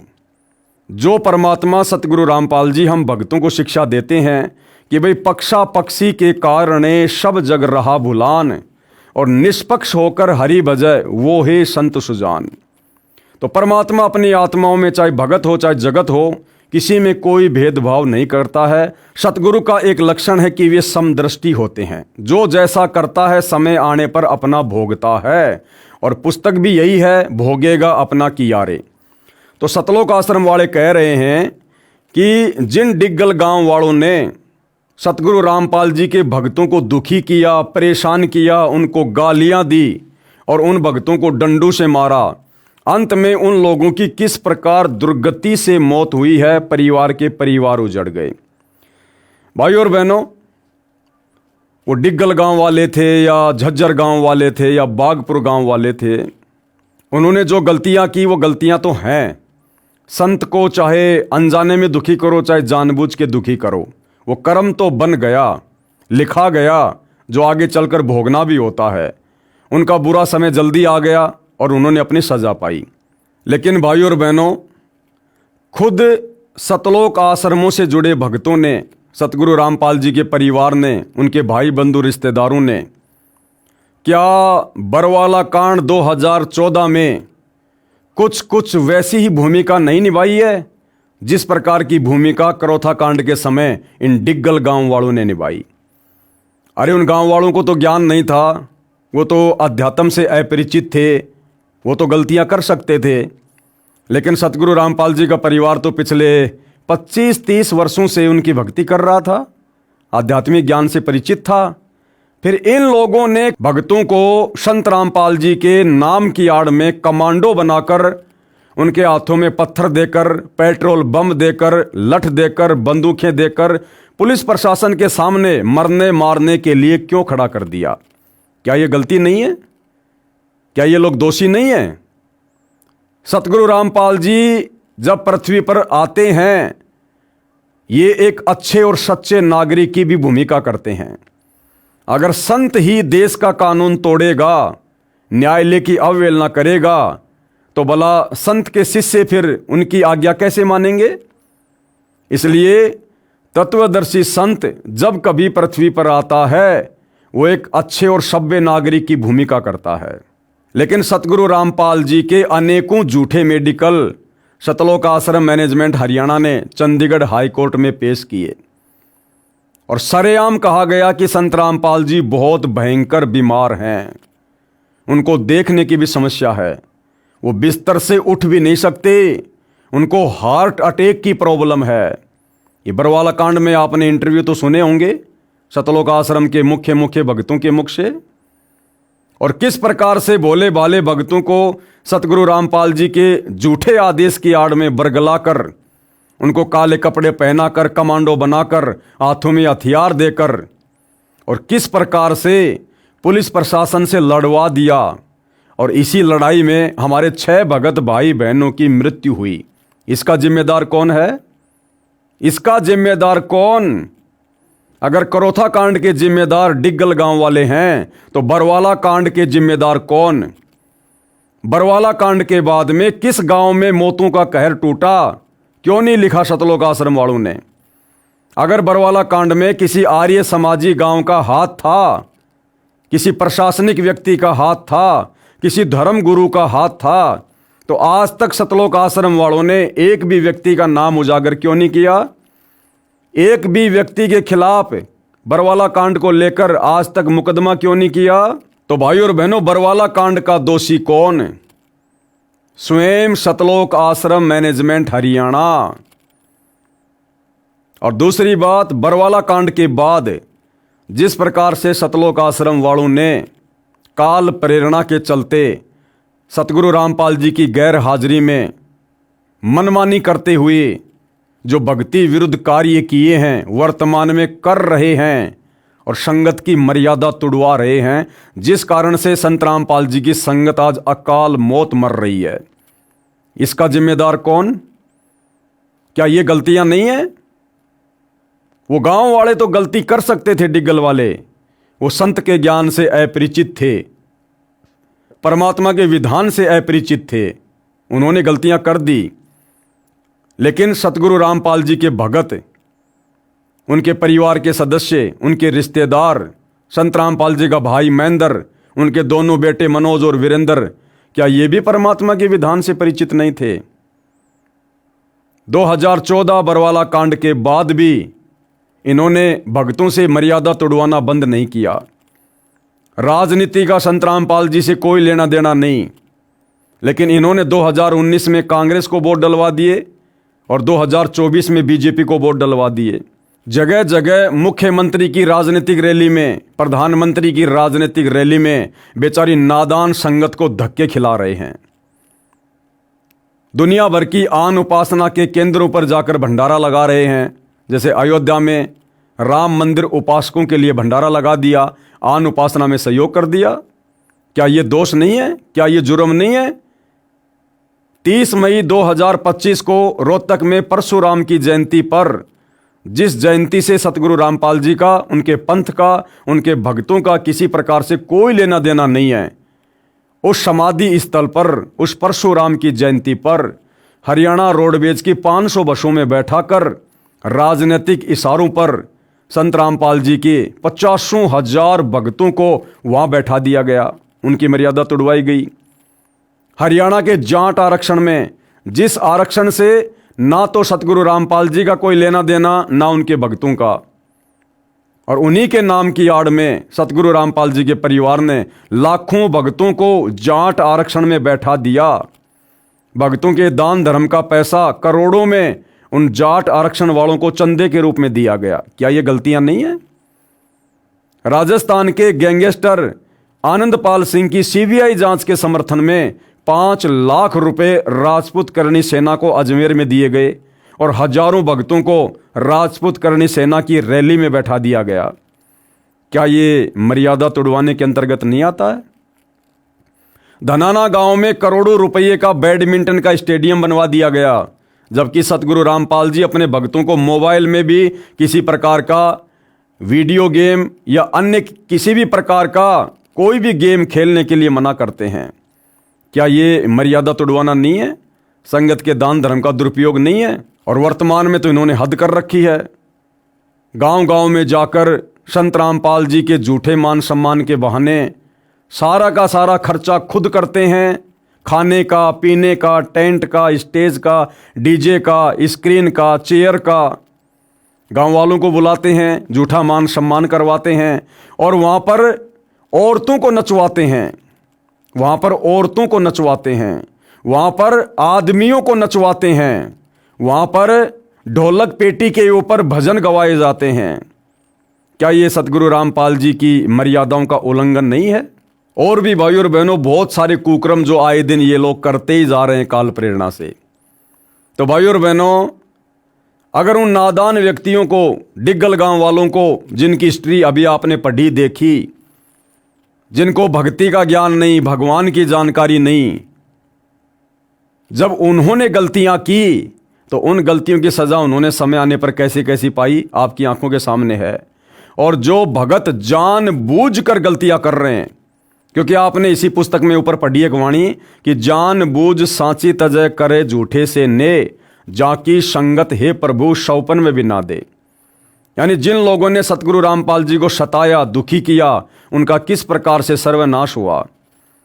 तो सतगुरु रामपाल जी के मार्ग में, उनके पंथ में, उनकी मर्यादाओं के खिलाफ चलकर खुद की मर्यादा तोड़ना, संगत की मर्यादा तोड़वाना, क्या ये संत को दुखी करना नहीं है, संत को सताना नहीं है। और खुद सतगुरु रामपाल जी हिसार जेल से विशेष संदेशों में रो रो कर मैसेज दे रहे हैं इन सतलोक आश्रम वालों को कि नादानो, तुम्हारे से तो जगत वाले अच्छे, जगत वाले, तुम इतने नीचे कैसे गिर गए, रोज मर्यादा तोड़ तोड़ कर तुम बैठे रहते हो। आज ये लोग हिसार जेल में बैठे सतगुरु रामपाल जी को बाहर अपने कुकर्मों के चलते, मर्यादा तोड़ने और संगत से तुड़वाने के चलते रोजाना खून के आंसू रुला रहे हैं। तो क्या ये संत को सताना नहीं है? जब उन डिग्गल गांव वालों को सजा मिली है तो क्या समय आने पर ये भगत सजा के भागी नहीं होंगे? भाई और बहनों, उन डिग्गल गांव वालों से भी भयंकर सजा आने वाले दिनों में सतगुरु रामपाल जी के परिवार को और उस परिवार के पीछे अंधी होकर चल रही नादान संगत को भुगतना पड़ेगा। संत का विधान, परमात्मा का विधान, जगत हो या भगत हो, सबके ऊपर समान रूप से लागू होता है। भक्तों के पास अभी थोड़ा भक्ति धन है, बैटरी चार्ज है, इसलिए बुरा वक्त नहीं आ रहा, बाकी मर्यादा सबकी टूटी हुई है। जिस दिन आपके पुण्य खत्म होंगे, उन गांव वालों से भी बदतर हालत होगी। परमात्मा के विधान के अनुसार बता रहा हूं, विधान के अनुसार। बागपुर गांव में मौत का तांडव। अब बागपुर गांव में क्या हुआ फिर? बागपुर में 13वीं क्रिया से पहले दूसरी जवान मौत। दिनांक 12 जुलाई 2006 को करोथा आश्रम पर आक्रमण करने वालों में गांव बागपुर जिला झज्जर के कई व्यक्ति पहुंचे थे। एक सोनू नाम का लड़का आर्य समाजी जो पुलिस के साथ मुठभेड़ में मारा गया था। सरकार ने एक सदस्य को सरकारी नौकरी दी तथा 5 लाख रुपए सोनू के पिता को इनाम दिया।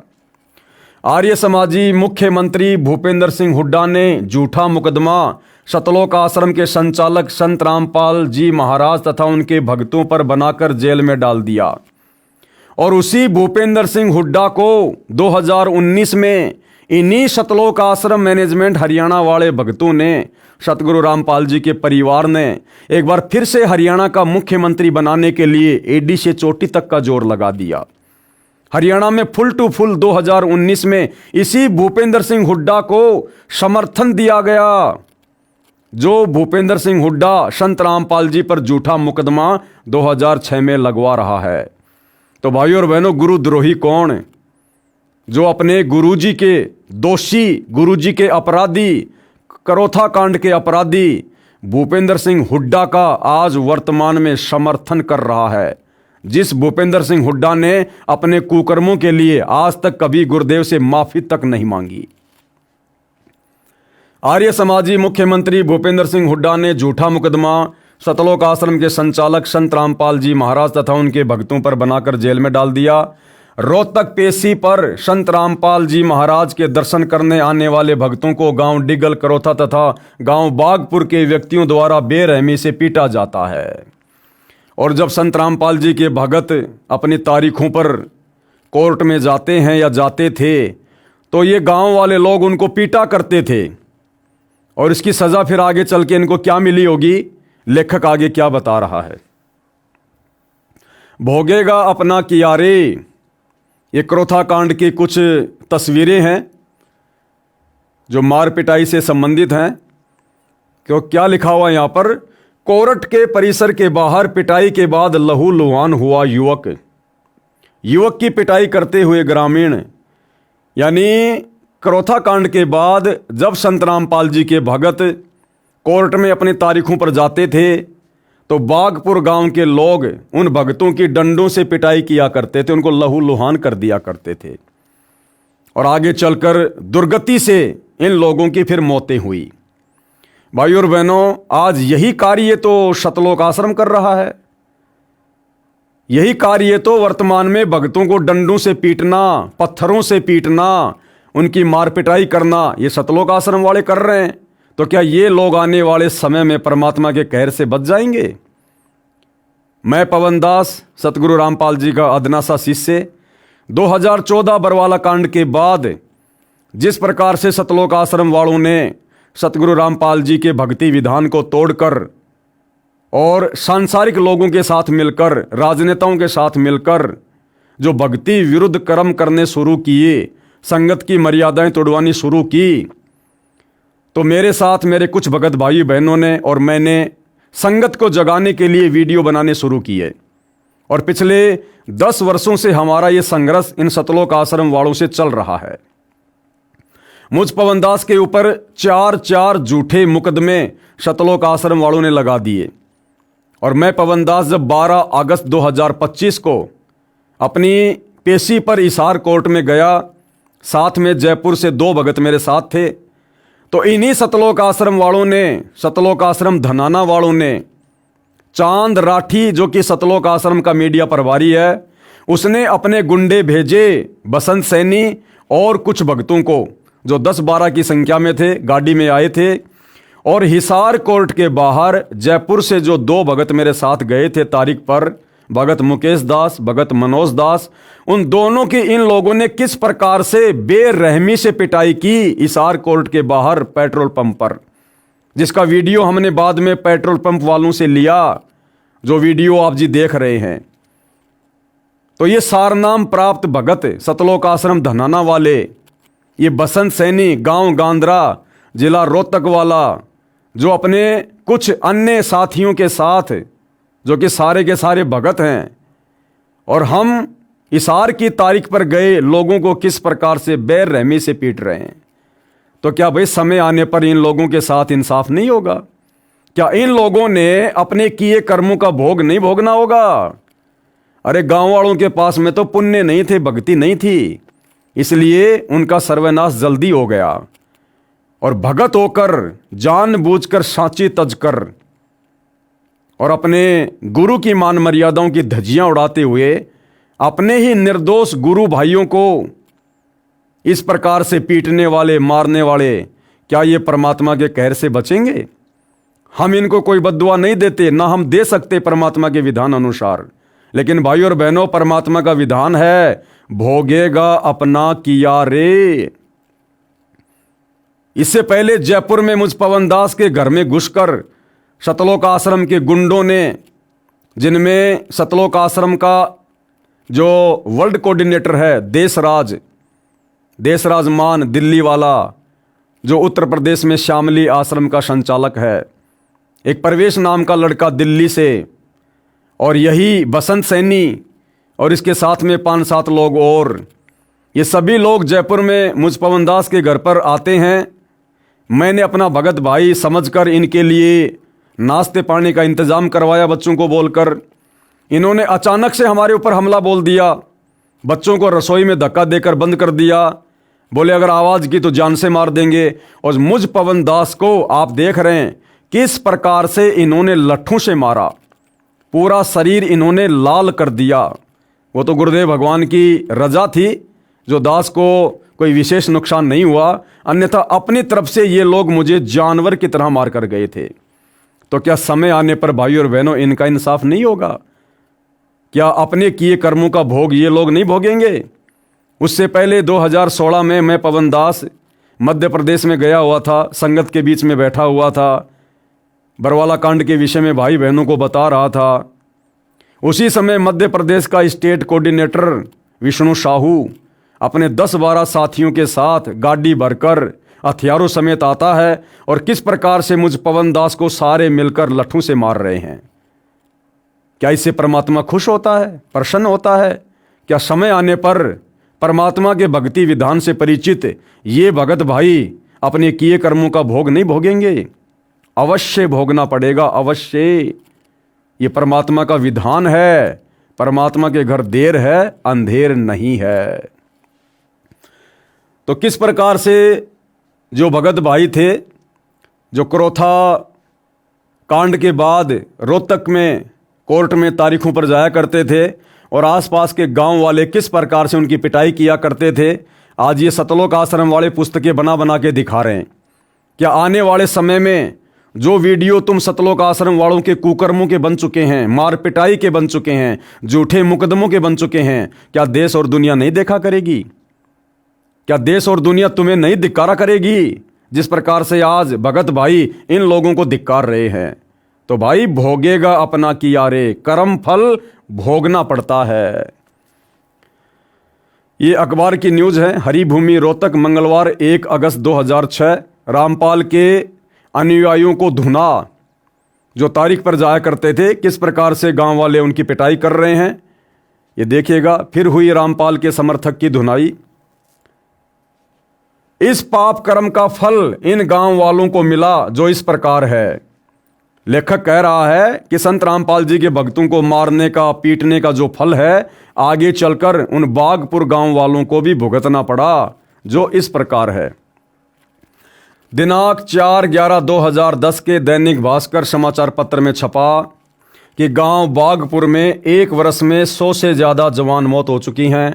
किसी साधु संत तथा झाड़ फूक वाले के बताए अनुसार 7 दिन की भी 13वीं करके देख ली, फिर भी 7 दिन के अंदर अन्य युवक की मौत हो गई। पाप बढ़ जाने के कारण सर्व जंतर मंत्र असफल हो जाते हैं।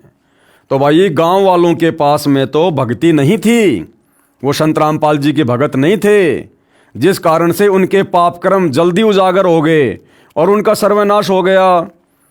सतलोक आश्रम से जुड़े भक्तों के पास जो अपने ही गुरु भाई बहनों को लठों से मारते हैं, डंडों से मारते हैं, लात घूंसों से मारते हैं, हम सत्सेवकों पर झूठे मुकदमे लगाते हैं, हमें परेशान करते हैं। भाई तुम्हारे पास अभी थोड़ी भक्ति शेष है, क्योंकि तुम काफी समय से भक्ति कर रहे हो, लेकिन वर्तमान में मर्यादा किसी की नहीं है, सारे के सारे पंचर हो। और संत के भक्तों के साथ पंगा, यानी भक्ति का जल्दी सर्वनाश होना, बड़ा पंचर लगना, आने वाले समय में क्या होगा? हम तो यही प्रार्थना करेंगे कि परमात्मा तुम्हें सद्बुद्धि दे और आप सतलोक आश्रम वाले नाक रगड़ रगड़ के सतगुरु रामपाल जी से 2014 बरवाला कांड और उसके बाद से लेकर वर्तमान समय तक जो कुकर्म कर रहे हो, सारी संगत की मर्यादा तुड़वा चुके हो, माफी मांग लो, अन्यथा भाई और बहनों दुर्गति ज्यादा दूर नहीं है। बागपुर गांव में मौत का तांडव। कृपया पढ़ें दैनिक भास्कर समाचार पत्र की फोटोकॉपी दिनांक 4/11/2010 की। दैनिक भास्कर, मौत के डर से बागपुर में नहीं मनेगी दिवाली, हवन करके टालना चाहते हैं बुरी बलाएं। 7 दिन की 13वीं। गांव के बुजुर्गों का कहना है कि पंचायत कर और सिद्ध महात्माओं से सलाह लेकर मृत्यु संस्कार के बाद 13 दिन की 13वीं को 7 दिन का भी करके देख चुके हैं, लेकिन कोई फायदा नहीं हो रहा है। 7 दिन पहले और कोई जवान मौत हो जाती है। चंदे से कराया हवन, ये अखबार की कटिंग है। भोगेगा अपना किया रे, पेज नंबर 15। बागपुर गांव के कुछ मुख्य पापियों पर कहर इस प्रकार टूटा। नंबर 1, पंडित विजेंद्र पुत्र प्रताप सिंह। नंबर 2, पंडित राजवीर पुत्र मनसाराम। पंडित कृष्ण पुत्र सुखलाल। ऊपर लिखित तीनों व्यक्तियों ने आर्य समाजियों द्वारा भ्रमित होकर पूर्ण परमात्मा के अवतार संत रामपाल जी महाराज के खिलाफ अभद्र शब्दों का प्रयोग करके भजन तथा रागनी बनाई तथा जगह जगह खड़े होकर लोगों को गा गा कर सुनाई तथा दुष्प्रचार किया। इन दुष्ट व्यक्तियों के लिए तो ये मनोरंजन था, लेकिन भक्तों की आत्मा इन्हें सुनकर बहुत रोती थी। इन अत्याचारियों पर काल का कहर इस प्रकार टूटा। आश्रम वाले कह रहे हैं कि उन गांव वालों ने रागनियां बना बनाकर मनोरंजन के मकसद से संत रामपाल जी के खिलाफ अभद्र शब्दों का प्रयोग करते हुए लोगों को सुना सुनाकर मनोरंजन बना लिया। उन लोगों के लिए तो वो मनोरंजन था, लेकिन भक्तों की आत्मा रोया करती थी। ठीक इसी प्रकार भाइयों और बहनों, वर्तमान में सतगुरु रामपाल जी की गैर हाजिरी में ये सतलोक आश्रम वाले, सतगुरु रामपाल जी के परिवार वाले इसी प्रकार से धर्म को धंधा बनाकर मनोरंजन कर रहे हैं। भाइयों और बहनों, हाल ही 7 दिसंबर 2025 को गांव धीरणवास में सतगुरु रामपाल जी की फोटो का जिस प्रकार से झूठा मान सम्मान करवाया गया है, क्योंकि वो लाखों का टेंट, खाने पीने की सामग्री, सारा खर्चा खुद ये सतलोक आश्रम वाले करते हैं। उस धीरणवास के झूठे मान सम्मान के कार्यक्रम में भाई और बहनों, सतगुरु रामपाल जी के शब्दों पर इन लोगों ने ढोलक पेटी के साथ में लोगों को नचवा दिया। वहां पर एक प्रकार से भांडगिरी शुरू करवा दी, भांडगिरी। क्या इससे भक्तों की आत्मा दुखी नहीं होती? क्या इससे संत रामपाल जी की आत्मा दुखी नहीं होती? दिल्ली के एक कार्यक्रम में हाल ही 9 दिसंबर 2025 को दिल्ली में एक कार्यक्रम आयोजित किया गया, भारत गौरव अवार्ड। और वहां ये सतलोक आश्रम वाले, सतगुरु रामपाल जी के परिवार वाले, सतगुरु रामपाल जी का झूठा मान सम्मान करवाने के लिए उनकी प्रतिमा को लेकर जाते हैं। और उस कार्यक्रम में सतगुरु रामपाल जी के परिवार वाले सबसे आगे बैठे हैं और वहां पर लड़कियां डांस कर रही हैं, औरतें नाच रही हैं। क्या सतगुरु रामपाल जी के मार्ग में भक्तों को इस प्रकार से अपनी ही बहनों को समाज के सामने नाचता हुआ देखकर अच्छा लग रहा होगा? क्या ये भांडगिरी नहीं है? क्या ये भड़वागिरी नहीं है? क्या भक्तों को शर्म नहीं आई जरा भी? पूरे विश्व के प्राणी हमारे भाई बहन हैं और हमारी बहनें दुनिया का मनोरंजन करने के लिए उस कार्यक्रम में नाच रही हैं और ये सतलोक आश्रम वाले बैठे बैठे आनंद मना रहे हैं, मनोरंजन के रूप में ले रहे हैं। क्या ये भांडगिरी नहीं है? क्या इससे हम भक्तों की आत्मा नहीं रोएगी? क्या सतगुरु रामपाल जी खुश होंगे इस भांडगिरी के प्रोग्राम को देखकर? तो जिस प्रकार से वो गांव वाले रागनियां बना बना कर और लोगों का मनोरंजन किया करते थे, संतों के खिलाफ अभद्र शब्दों का प्रयोग करके, ठीक उसी प्रकार आज आप सतलोक आश्रम वाले संत रामपाल जी की गैर हाजिरी में काल प्रेरणा से उनके मार्ग को धार्मिक धंधा बनाकर जो गंदगी फैला रहे हैं, लड़कियों को नचा रहे हैं कार्यक्रमों में, लड़कों को नचा रहे हैं।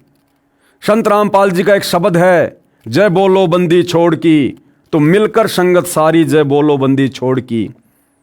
ये गाना जगत वाले लोगों से गवाया जा रहा ढोलक पेटी पर म्यूजिक के साथ में। क्या इससे भगत बड़े प्रसन्न होंगे? हाँ, वो भगत प्रसन्न हो सकते हैं जो काल प्रेरित हैं, जो सतगुरु रामपाल जी के भक्ति विधान से अपरिचित हैं। लेकिन अगर पूछा जाए उन भक्तों से जो सतगुरु रामपाल जी की सत भक्ति कर रहे हैं, मर्यादा में रहकर, इस मार्ग को समझकर, ज्ञान को आधार बनाकर, क्या उनकी आत्मा दुखी नहीं हुई? क्या हिसार जेल में बैठे अंतर्यामी सतगुरु रामपाल जी की आत्मा दुखी नहीं हुई? तो क्या आने वाले समय में कर्मों की सजा आप सतलोक आश्रम वालों को नहीं भोगनी पड़ेगी? अरे तुमने भी तो वही सारे कुकर्म कर दिए जो कुकर्म उस समय उन नादान गांव वालों ने किए। जब उन्होंने समय आने पर सजा पाई तो तुम्हारी सजा परमात्मा कैसे टाल देगा भाई? परमात्मा तो निष्पक्ष होकर सबके कर्मों का भोग देता है। वो तो समदृष्टि है, भेदभाव नहीं करता, पक्षपात परमात्मा नहीं करता। लेकिन फिलहाल तुम्हारे पास में पुण्य है, लेकिन वर्तमान में मर्यादा नहीं है। जिस दिन पाप कर्मों का दौर शुरू होगा, समझ में नहीं आएगी कि हमारे साथ आखिर ये हो क्या रहा है। पंडित विजेंद्र पुत्र प्रताप सिंह, इस व्यक्ति को इसके गलत कर्मों की क्या सजा मिली? इस व्यक्ति के 2 पुत्र मृत्यु को प्राप्त हुए। बड़ा लड़का उम्र 12 साल रोड दुर्घटना में तथा छोटा लड़का उम्र 9 साल बीमारी से तड़फ तड़प कर मृत्यु को प्राप्त हुआ। दूसरा पंडित राजवीर पुत्र मनसाराम, इस व्यक्ति के परिवार में क्या दुर्घटना घटी?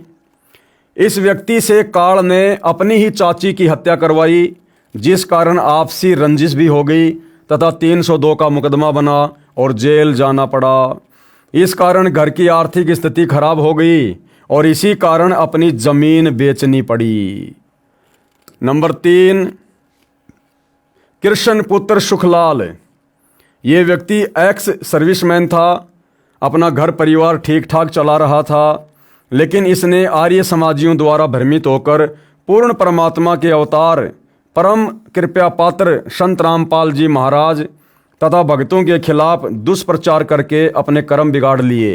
इस कारण घर में कलह होने लगी। परेशान होकर इस व्यक्ति ने जहर खाकर आत्महत्या कर ली। घर में एक ही सदस्य कमाने वाला हो और वही ना रहे तो उस घर पर क्या बीतती है, ये सभी जानते हैं। नंबर 4, सोनू पुत्र बलवान सिंह। प्रत्यक्ष दृष्टाओं का ये भी कहना है कि सोनू सन 2006 के करोथा कांड में आर्य समाजियों का हितैषी था तथा उन्हीं की गोली का शिकार हुआ। ब्रह्मानंद आपराधिक प्रवृत्ति का इंसान है और आचार्य बलदेव का शिष्य है। इन दुष्ट व्यक्तियों का उद्देश्य भी किसी की मौत से पूरा होना था। आर्य समाजी मारना तो आश्रम के भक्तों को चाहते थे, लेकिन पूर्ण परमात्मा की शक्ति के आगे ये सफल नहीं हो पाए। अंततः ब्रह्मानंद ने अपने ही सहयोगी सोनू को मारना पड़ा ताकि संत रामपाल जी महाराज पर 302 का मुकदमा बनवा सके, जो सरकार के साथ पहले से तय प्रोग्राम था। इसके बाद सरकार की मिली भगत से सोनू के पिता बलवान सिंह को 5 लाख रुपए आर्थिक सहायता तथा मुंह बंद रखने के लिए सोनू के बड़े भाई को सरकारी नौकरी दी और साथ में धमकी दी कि सोनू की मौत का अगर जिक्र भी किया तो हम नौकरी दिलवा सकते हैं, तो इसे छुटवा भी सकते हैं। सरकार का नौकरी देने का मकसद था कि कत्ल की जांच ना हो। सरकार द्वारा जो आर्थिक मदद हुई थी वह आर्य समाजियों ने यह कहकर कि बाद में इस गेट का सारा खर्च आर्य प्रतिनिधि सभा दे देगी। बलवान द्वारा गांव बागपुर के मुख्य रास्ते पर सोनू द्वार बनवा दिया। इस मध्यस्थता में गांव का ही एक और आर्य समाजी मेहर सिंह भी था, लेकिन आर्य समाजियों ने बाद में पैसा देने से इनकार कर दिया। इस कारण मेहर सिंह का भी सामाजिक शोषण आर्य समाजियों ने किया। मेहर सिंह तथा तेजबीर पर पहले भी गांव वालों ने आरोप लगाया था कि तुमने सोनू को मरवा दिया। इस कारण मेहर सिंह परेशान रहने लगा और आखिर हृदय गति रुकने से उसकी मौत हो गई। इसके बाद आर्य समाजियों का सारा दबाव बलवान पर आ गया, जिसके लड़के की मौत हुई थी। 5 लाख रुपए मिले थे, कुछ पैसा गेट निर्माण पर लग गया। ऊपर से आर्य समाजियों का दबाव था कि यहाँ आदमियों की गाड़ियाँ भरकर लाओ, कल वहाँ जाओ। 12 मई सन 2013 वाले कांड में भी आर्य समाजियों ने बलवान पर दबाव बनाया कि यहाँ हथियारों तथा गुंडों पर बहुत खर्च हो रहा है, इसमें सहयोग करो। तात्पर्य है कि जो 5 लाख रुपए प्राप्त हुए थे आचार्यों ने सर्व खर्च करा दिए। इसी दबाव में बलवान भी परेशान रहने लगा। अंततः अप्रैल 2014 में उसका भी हृदय गति रुकने से देहांत हो गया। चांद सिंह पुत्र दीपचंद, इसके परिवार पर क्या कहर टूटा। ये व्यक्ति बलवान का छोटा भाई तथा सोनू का सगा चाचा था, जिसकी बीमारी से बहुत परेशान होकर मौत हुई तथा चांद का एक लड़का भी कैंसर से पीड़ित होकर काल का ग्रास बना। मेहर सिंह पुत्र बलवंत और जयपाल पुत्र लालचंद, इन व्यक्तियों के साथ क्या गुजरी। इन व्यक्तियों ने आर्य समाजियों की भीड़ जुटाने में पूरी मदद की थी। लोगों को बहला फुसलाकर गाड़ियों में बैठाना इनका मुख्य कार्य था। इसी सहयोग के कारण इन्होंने अपने पाप कर्म बढ़ा लिए। नंबर 6, मेहर सिंह पुत्र बलवंत सिंह। ये व्यक्ति अपने छोटे लड़के के पास रहता था, जिसका नाम विजेंद्र है। उसका एक्सीडेंट में पैर टूटा तथा उसके पास एक ही लड़का था, वो भी काल का ग्रास बन गया और खुद मेहर सिंह की भी हृदय गति रुकने से यानी हार्ट अटैक से मौत हो गई।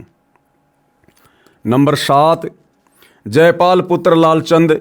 ये व्यक्ति आर्य समाजियों का पूर्ण रूप से सहयोगी है। इसके लड़के को सन 2006 के करोथा कांड में गोली भी लगी थी। इसकी पत्नी को कैंसर का रोग हो गया तथा इसी में इसके पिताजी की भी मौत हो गई और ये खुद नशे का आदी हो गया। इन्हीं की एक छोटी बहन है जो उस समय गांव बागपुर में किसी के पास रहती थी। उस लड़की का नाम काले है, जो इसी माहौल में रहकर गुरुदेव के खिलाफ गलत बयानबाजी करने लगी।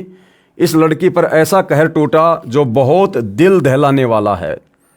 इसके 2 बच्चे, एक लड़का तथा एक लड़की थी। लड़का हरियाणा पुलिस में लगा हुआ था। दोनों की ही रोड दुर्घटना में मृत्यु हो गई। इस लड़की का घरवाला पहले काल का ही ग्रास बन चुका था। अब यह लड़की परिवार के 4 सदस्यों में अकेली बची हुई थी। नंबर 9, नसीब पुत्र सतबीर सिंह। ये लड़का भी विरोध करने में अग्रणी था। ये भी पूर्ण परमात्मा के खिलाफ बोलता था। इस पर भी काल का कहर टूटा तथा 302 के मुकदमे के विरोध में जेल जाना पड़ा। आर्य समाजी आचार्य बलदेव विजयपाल सतवीर शास्त्री तथा अन्य 12 मई 2013 को पुनः सतलोक आश्रम पर आक्रमण करने में सहयोग देने के लिए गांव बागपुर में गए तथा गांव इकट्ठा किया और अपना घटिया मंसूबा बताया, तो बागपुर की पंचायत ने कहा कि हम तो उसी दिन को पछता रहे हैं जब 12 जुलाई 2006 को तुम्हें सच्चा व्यक्ति जानकर गांव से कई गाड़ियां भरकर आदमी लड़ाई के लिए भेजे थे। 12 मई 2013, जबकि करोथा कांड तो 2006 में हुआ था, लेकिन 12 मई 2013 को भाई और बहनों चंडीगढ़ हाई कोर्ट ने सतलोक आश्रम करोथा वापस सतगुरु रामपाल जी को सौंप दिया था और सतगुरु रामपाल जी ने वहाँ पर भक्तों को भेजा साफ सफाई के लिए। लेकिन आर्य समाजियों ने विरोध करना शुरू कर दिया और उसी सिलसिले में फिर आर्य समाज के प्रतिनिधियों ने, आचार्यों ने गांव वालों को बरगलाना शुरू किया कि हमने फिर से इकट्ठा होकर सतलोक आश्रम करोथा पर आक्रमण करना है। उसके बाद गांव वालों ने मना कर दिया कि भैया हम तो पहले की सज़ा वर्तमान तक भोग रहे हैं, अब हम आपकी बातों में नहीं आने वाले, अब हम आपकी कोई मदद नहीं करेंगे। गांव बागपुर के व्यक्तियों से भी कह दिया कि यदि कोई इनकी मदद करेगा और मारा गया तो गांव उसका साथ नहीं देगा। वहाँ से ये आर्य समाजी दुष्ट आचार्य अपना समूह लेकर लौटे। इसी गांव बागपुर में हो रहे कहर का सर्वे हाल लिखें तो एक अलग से पुस्तक बन जाए, इसलिए बुद्धिमान व्यक्ति को संकेत ही पर्याप्त होता है। तो भाई और बहनों, 2006 का करोथा कांड और उस करोथा कांड में संत को सताने में और संत के भक्तों को सताने में जिस प्रकार से लोगों ने अपनी अपनी भूमिका निभाई और आगे चलकर किस प्रकार से अपने कर्मों का फल भोगा, ये आप भाई बहनों से बिल्कुल भी छुपा हुआ नहीं है। इस पुस्तक के माध्यम से धीरे धीरे सार्वजनिक हो रहा है। ठीक इसी प्रकार भाई और बहनों, परमात्मा का विधान सर्व के ऊपर अटल है और सतलोक आश्रम मैनेजमेंट हरियाणा ने खुद सतगुरु रामपाल जी के परिवार ने, जो सन 2014 बरवाला कांड का मुख्य दोषी है, अन्यथा ये लोग बताते क्यों नहीं कि बरवाला कांड 2014 का दोषी कौन है। इन्होंने खुद ही मनमाने कार्य करके, परमात्मा के विधान को तोड़ के, अहंकार में चूर होकर राष्ट्रीय समाज सेवा समिति जैसा संगठन बनाकर संत रामपाल जी के बोले वाले भक्तों को काले कपड़े पहनाकर, कमांडो बनाकर, उनके हाथों में हथियार देकर, लठ देकर, पत्थर देकर, पेट्रोल बम देकर प्रशासन के सामने खड़ा कर दिया मरने और मारने के लिए। और झूठा आदेश बता दिया संत रामपाल जी का कि गुरुजी चंडीगढ़ की तारीख पर नहीं जाना चाहते हैं, इसलिए हमने किसी भी हाल में पुलिस को आश्रम के अंदर आने से रोकना है, और यदि आज किसी भगत की मौत हो गई तो वो सीधा सतलोक जाएगा। यहाँ तक झूठ इन आश्रम वालों ने फैलाया और किस किस प्रकार के झूठे बयान बरवाला कांड के समय सतलोक आश्रम के मीडिया प्रभारी लोगों के द्वारा दिए गए। यदि आपको दास वो सारे बयान सुनाने लगे तो भाई और बहनों 1 घंटा बीत जाएगा। 1 घंटा कैसे बेहुदे बयान, बिना सिर पैर के इंटरव्यू इन लोगों ने बरवाला कांड के समय दिया। सतगुरु रामपाल जी का छोटा भाई महेंद्र सरेआम वहां पर मीडिया के सामने झूठ बोल रहा है कि संत रामपाल जी सतलोक आश्रम बरवाड़ा में नहीं है, हमने उनको परसों ही बाहर हॉस्पिटल में शिफ्ट कर दिया। क्या आवश्यकता थी इतना बड़ा झूठ बोलने की, जबकि 2 दिन बाद दुनिया ने देखा कि संत रामपाल जी उसी सतलोक आश्रम से अरेस्ट हुए हैं। हमारे साथ संत रामपाल जी के भाई महेंद्र दास भी मौजूद हैं। इनसे जानेंगे, महेंद्र दास जी, अचानक से हालात काफी बिगड़ते नजर आ रहे हैं, तो ऐसे तो काफी नुकसान होने की आशंका है। ऐसा हम तो शांतिपूर्ण तरीके से बैठे हैं, अपने आश्रम के अंदर हैं और ये बल प्रयोग करना चाहते हैं, हमें नाजायज तंग कर रहे हैं। लेकिन आश्रम के लोग भी जैसे टकराव की स्थिति में नजर आ रहे हैं, तो क्या कोई बीच का रास्ता नहीं निकल सकता? बीच का तो यही है कि माननीय न्यायाधीश को चाहिए कि अपने पर विचार करे। हमको डकैत नहीं है, इतना बड़ा ये केस नहीं है, एक कोर्ट की अवमानना केस उन्होंने खुद बनाया और खुद सुन रहे हैं, इसमें न्याय की उम्मीद है। लेकिन जिस तरह से पुलिस कह रही है यहाँ तो गिरफ्तारी करनी पड़ेगी क्योंकि हाई कोर्ट के आदेश हैं, तो क्या संत रामपाल आत्मसमर्पण कर सकते हैं? अब वो यहाँ है ही नहीं, वो तो स्वास्थ्य इलाज करवा रहे हैं, बाहर गए हैं, उनको बाहर शिफ्ट कर दिया हमने परसों। लेकिन क्या वो आत्मसमर्पण करने के लिए तैयार हो जाएंगे? अगर हमारी हाई कोर्ट में बेल कैंसिल करते हैं तो नहीं होंगे, तो नाजायज बेल कैंसिल करने जा रहे हैं, आज उस पर सुनवाई है। अब उस केस का इस अवमानना से क्या लिंक था? ये अवमानना बनाई इसीलिए गई थी कि उस बेल कैंसिल करके अंदर ठोक दें। एक सबसे बड़ा सवाल यही है कि आपका कहना है कि संत रामपाल आश्रम के अंदर मौजूद नहीं है। अगर संत रामपाल आश्रम के अंदर मौजूद नहीं है तो क्यों फिर पुलिस को रोका जा रहा है? पुलिस अगर जाकर के चेक करती है संत रामपाल नहीं होंगे तो पुलिस वापस चली जाएगी। क्योंकि यहाँ कल एसडीएम ने और डीसी ने बताया, एसडीएम आदेश पड़ रहा था कि हमने इसको सील कर लिया है, नाजायज तरीके से सील करने के आदेश दिए, अपने आश्रम को नहीं छोड़े, आश्रम की सुरक्षा के लिए बैठे हैं अब हम। ठीक है, ओके। तो ये थे महेंद्र दास, संत रामपाल के भाई हैं और जो आश्रम के प्रवक्ता राज कपूर ने हमसे बात की। इनका कहना है कि आश्रम के लोग किसी भी हाल में पीछे नहीं हटेंगे, यानी कि अगर पुलिस आगे जाएगी तो इनका कहना है कि यह लोग अपनी जान तक देने के लिए तैयार हैं, यानी कि सीधा सीधा कह सकते हैं कि टकराव की स्थिति यहाँ पर पैदा हो चुकी है। अब देखना होगा कि ऐसे हालातों में आखिर इस मामले का निपटारा कैसे होगा, कैसे हाईकोर्ट के आदेश का पालन होगा और कैसे हो पाएगी संत रामपाल की गिरफ्तारी। कैमरामैन सुमित क्लियर के साथ नृपिंदर सिंह ब्राड़, एबीपी न्यूज बरवाला, हिसार।